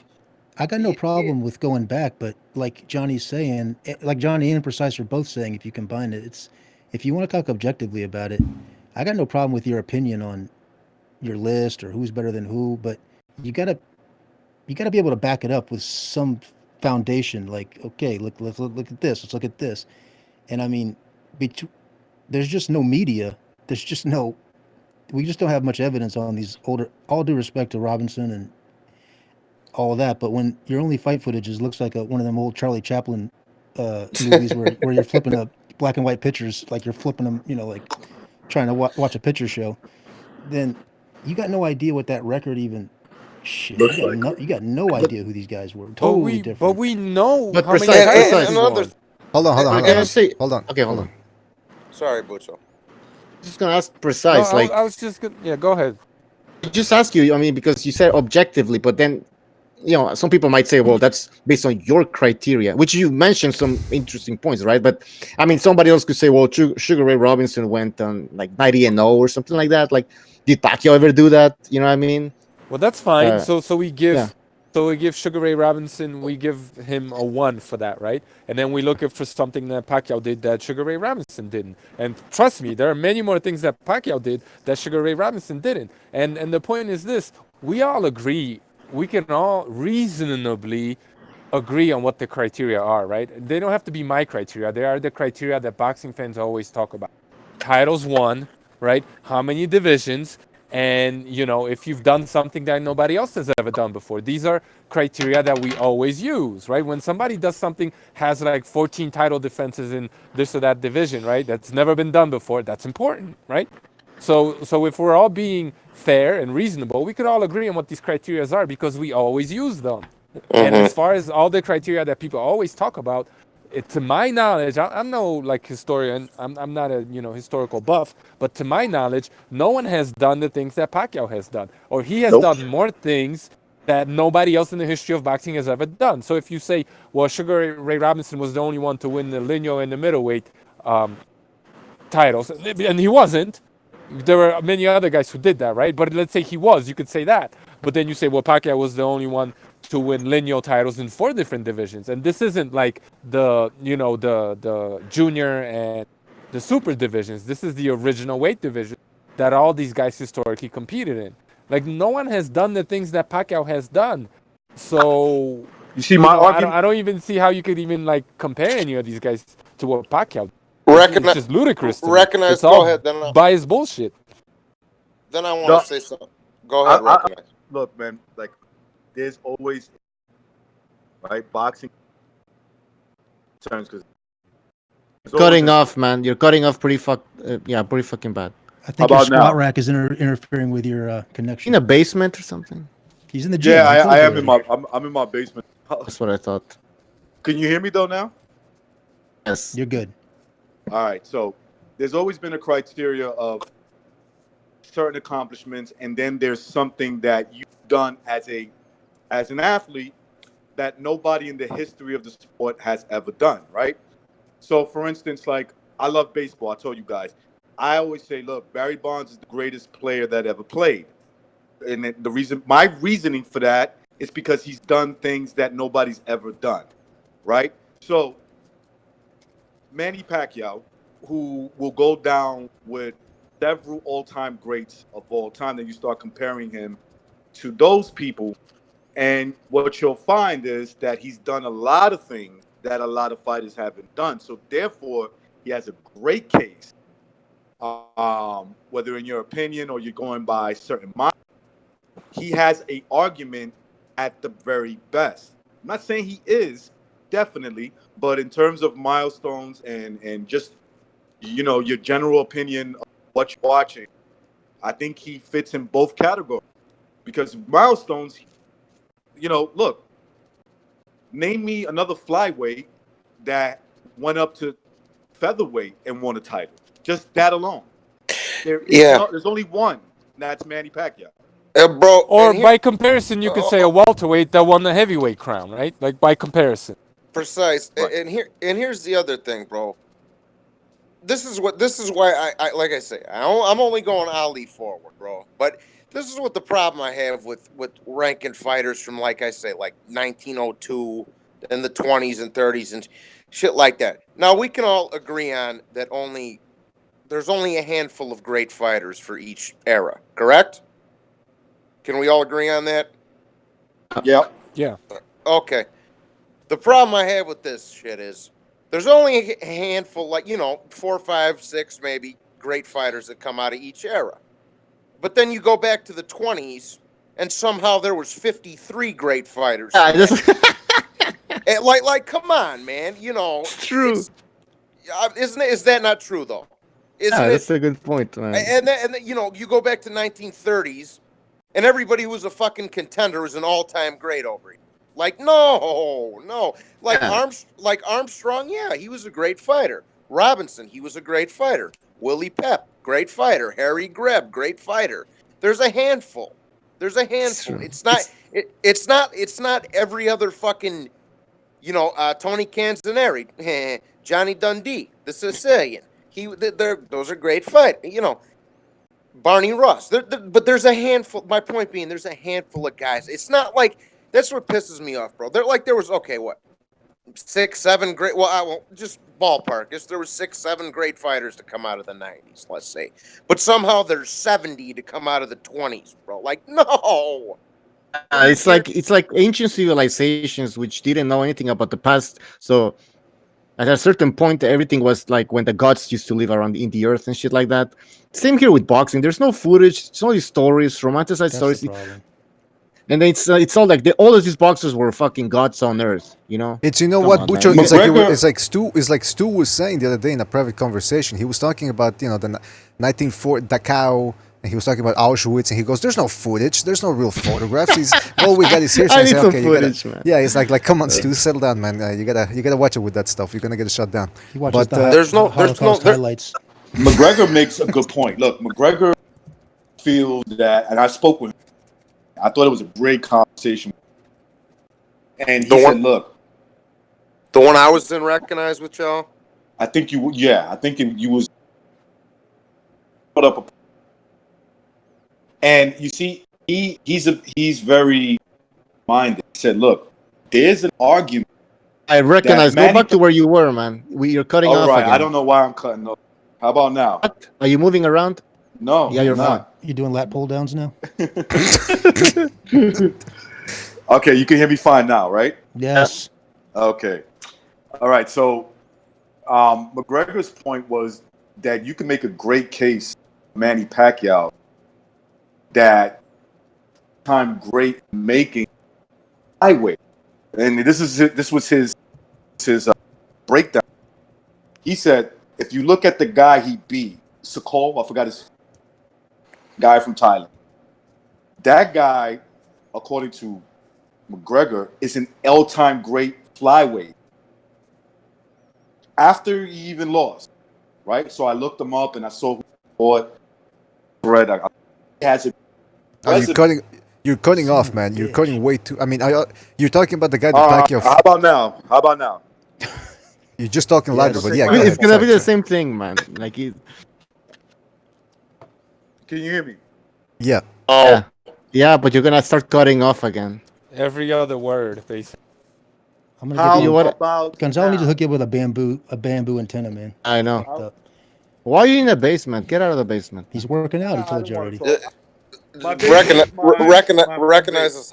Recognizes hacking bodies up with pachanga in the basement. All right, listen. Put it to you this way, man. We started talking about we gotta go, by the way, but we started talking about the criteria about how you judge an all-time great fighter. To play devil's advocate, some people say, well, it's not just about your accomplishments and the context of the accomplishments. Some people, for them, pound for pound is who beats who, or whom beats who. Yeah, but that's all subjective. That's what I'm that saying. Has nothing to do with objective criteria. That's all like, because we're never gonna agree. Look, we're trying to determine who the best is, right? And we can't even agree who the best is. But we know exactly how good the guys that they beat are, right? When we can't even determine who the best. You know what I'm trying to say? Yeah. But We have no criteria for determining. We're trying to determine how good fighters are, right?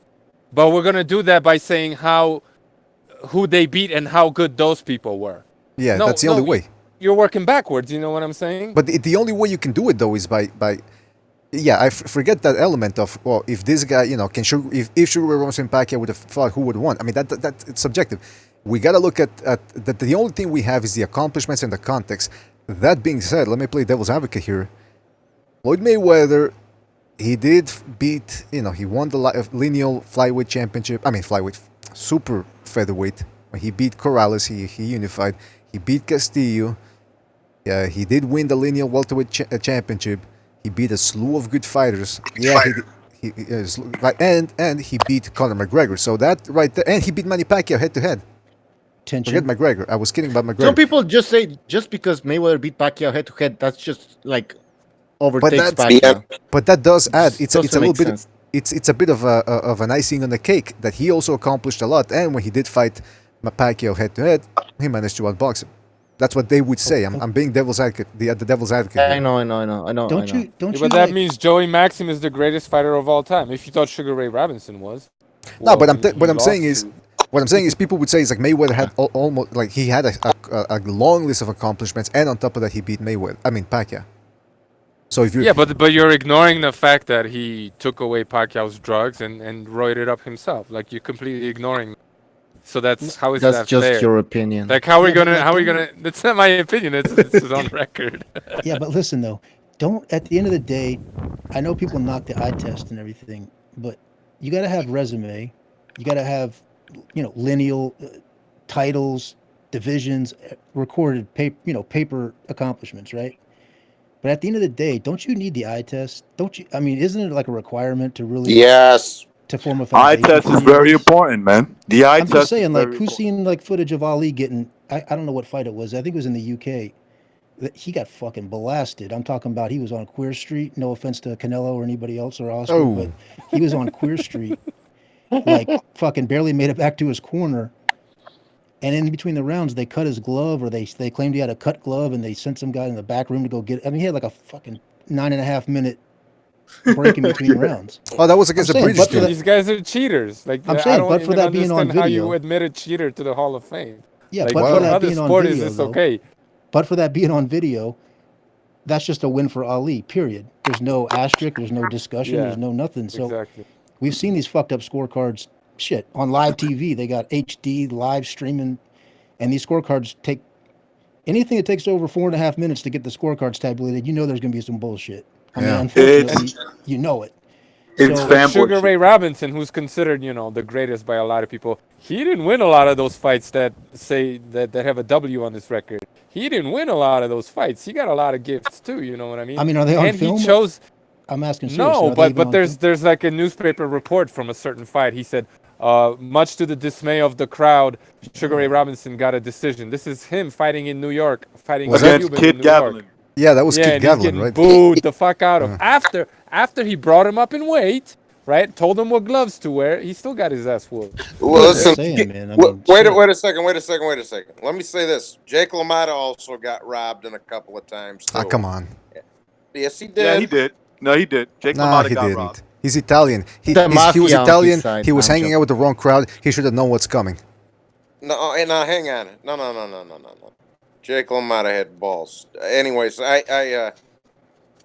Frankie Carbo should be running boxing still. It'd get rid of all this fugazi shit. But anyhow, now you're fucking my train of thought up over here. Yeah, but right. Here.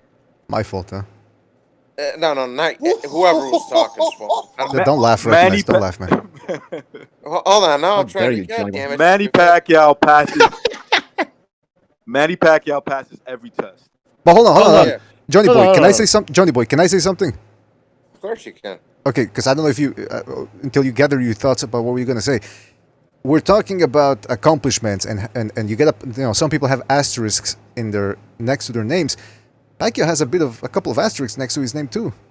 Playing with catch weights, We don't know if he was on PEDs. I mean, come on, really. I mean, flyweight to welterweight. Okay, that's impressive, but isn't that a little bit suspect too? Yeah, I got But what you mean. Here's the thing. Look, bro. Like I say, you're telling me. Have you guys watched any film on Henry Armstrong before?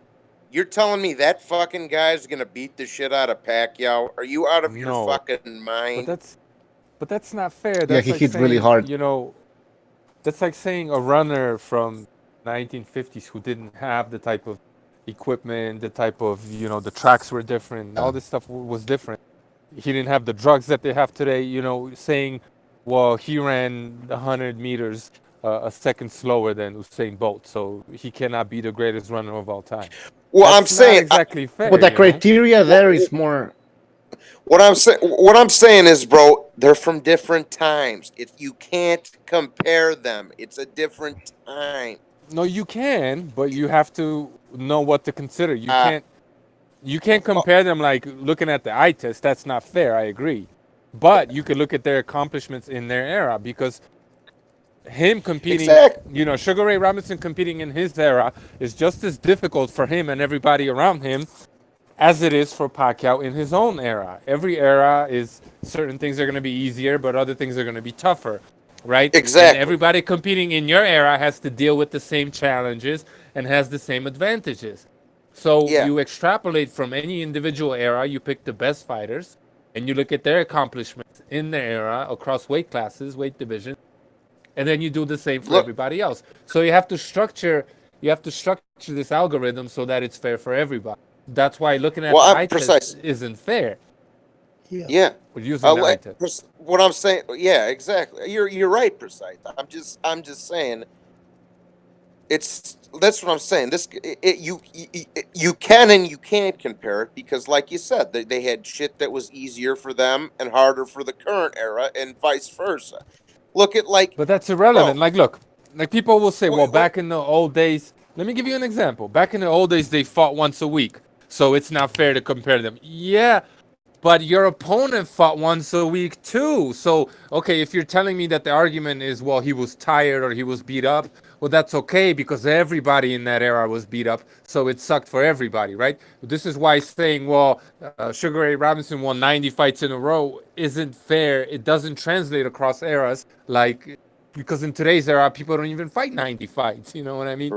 So that's not a fair criteria. You got to choose criteria that make sense, that translate across eras, and the only thing that translates is lineal titles in the original 8 weight divisions. That's the only thing that.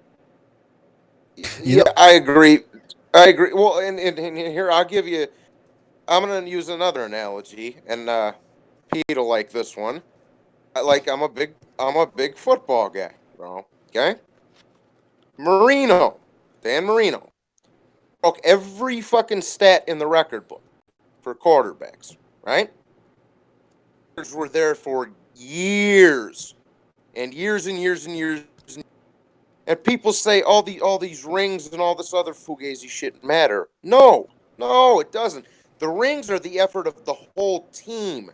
The stats are the effort of the individual, bro. Like, it's not, you didn't win all them rings by yourself. It was a team. All them stats you were throwing, that's on you, bro. Like, Well, So listen. if you're saying Tom Brady is the greatest quarterback of all time because he's got 6 rings, that don't mean nothing to me. Well, Johnny Boy. Yeah. We're getting a little bit of the same thing going on right now. It's a more modern perspective. MMA.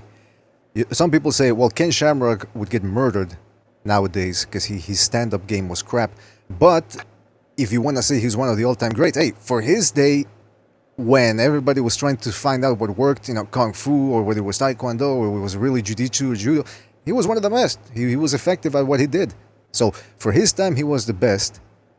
But can we really? That's what I'm. BDA. That's what I'm saying, bro. But that's There's a handful. There's a handful of great fighters to come from every era, but don't give me there was 7 great fighters. And that's what I'm saying, bro. That's Wait, there's a handful of great fighters that come from each era. So Right. like I say, just for argument's sake, say there were 6 or 7 to come from the 90s. Okay, beautiful. Don't come over here and tell me that there were 65 all-time great fucking fighters coming out of the 20s. No. Yeah, that's bullshit. Man. That's true. That's a good point, actually. People are just and like I said, romanticizing the old guys. Exactly, bro. And I'm saying, and I'm not taking anything away from either era. All I'm saying is, don't give me this bullshit about how there's only fucking 3 or 4 all-time greats coming out of, let's say, the 90s. But then there's 30 or 40 coming out of the 30s. No. They're basically telling you in every division there was like 5 all-time great fighters, just about. Yeah, exactly, bro. That's what I'm saying. Like I say, Harry Greb, even though there's no film of the guy, the record speaks for itself, right? Right.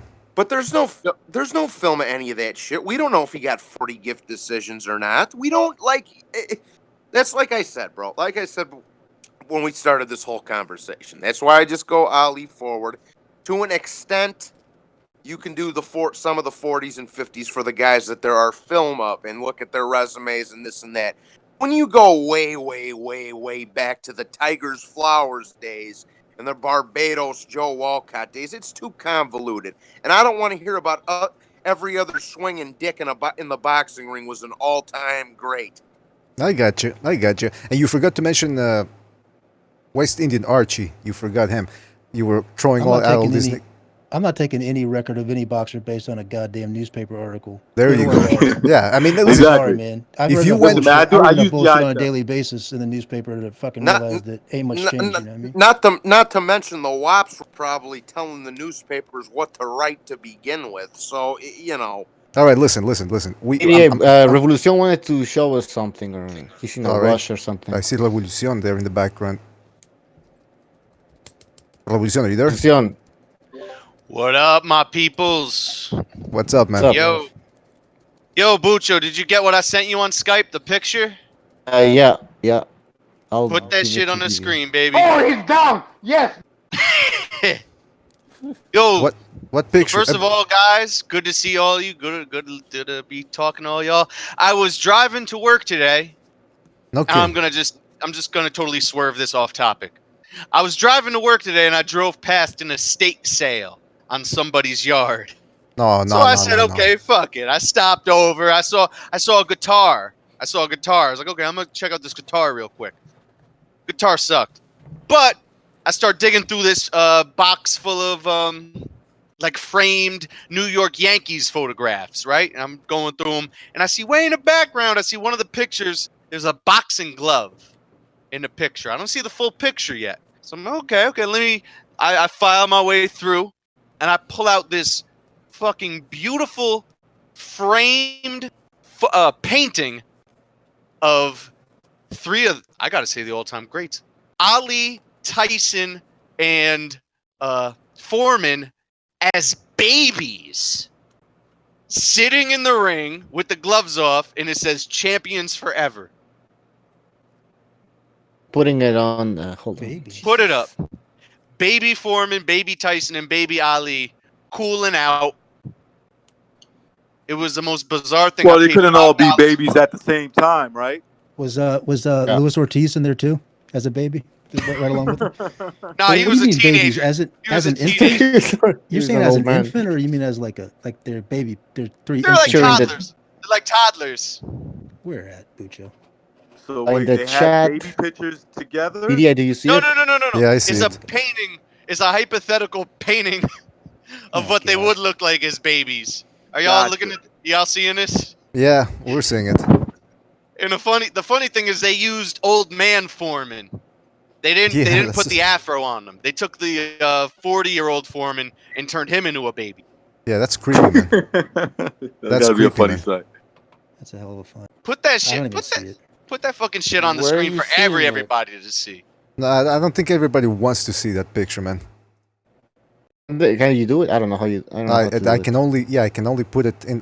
People are seeing it there in the Hangout. I mean, Putting it in the Discord. If you guys go on Discord for BDA, then Yeah. you can. See. So No, what? no, can- I see it. You I should have see it taken on the the guitar. YouTube screen. I You see should it have on the taken YouTube the guitar. Go ahead. Should have taken the guitar and smashed it over the person's head who's trying to sell that thing. Yeah. Yeah. How much did you pay for it? You bought it? $5. Oh, you got jibbed, man. You got suckered into Bro, that. $5 for bro, that? you're gonna see me on fucking American Pickers soon, man. I'm gonna Shut walk away with the it, you know. 3 cents. Look at that thing. It's the backside of them too. It's not even the. Yeah, I mean, that's- they that's- couldn't You even. know, They wouldn't even paint the faces. Well, hold on. Revolution, did you buy that at the Jeffrey Epstein sale? Because you know that they're liquidating his assets. That's where you got it from, right? Okay, yeah, I'll admit it. Yep. I've heard Was it this sticky? already. Was it? Was You the, bought it in was the sticky? island. Was the glass sticky? Oh, Boys, I gotta do you go wash even my know hands, that's who it boys. is? Fuck. He went to the island. Yeah, listen, we gotta go, man. It's just three black babies. It's just three black babies in boxing. No. How did you get Foreman, Ali? It says listen. No.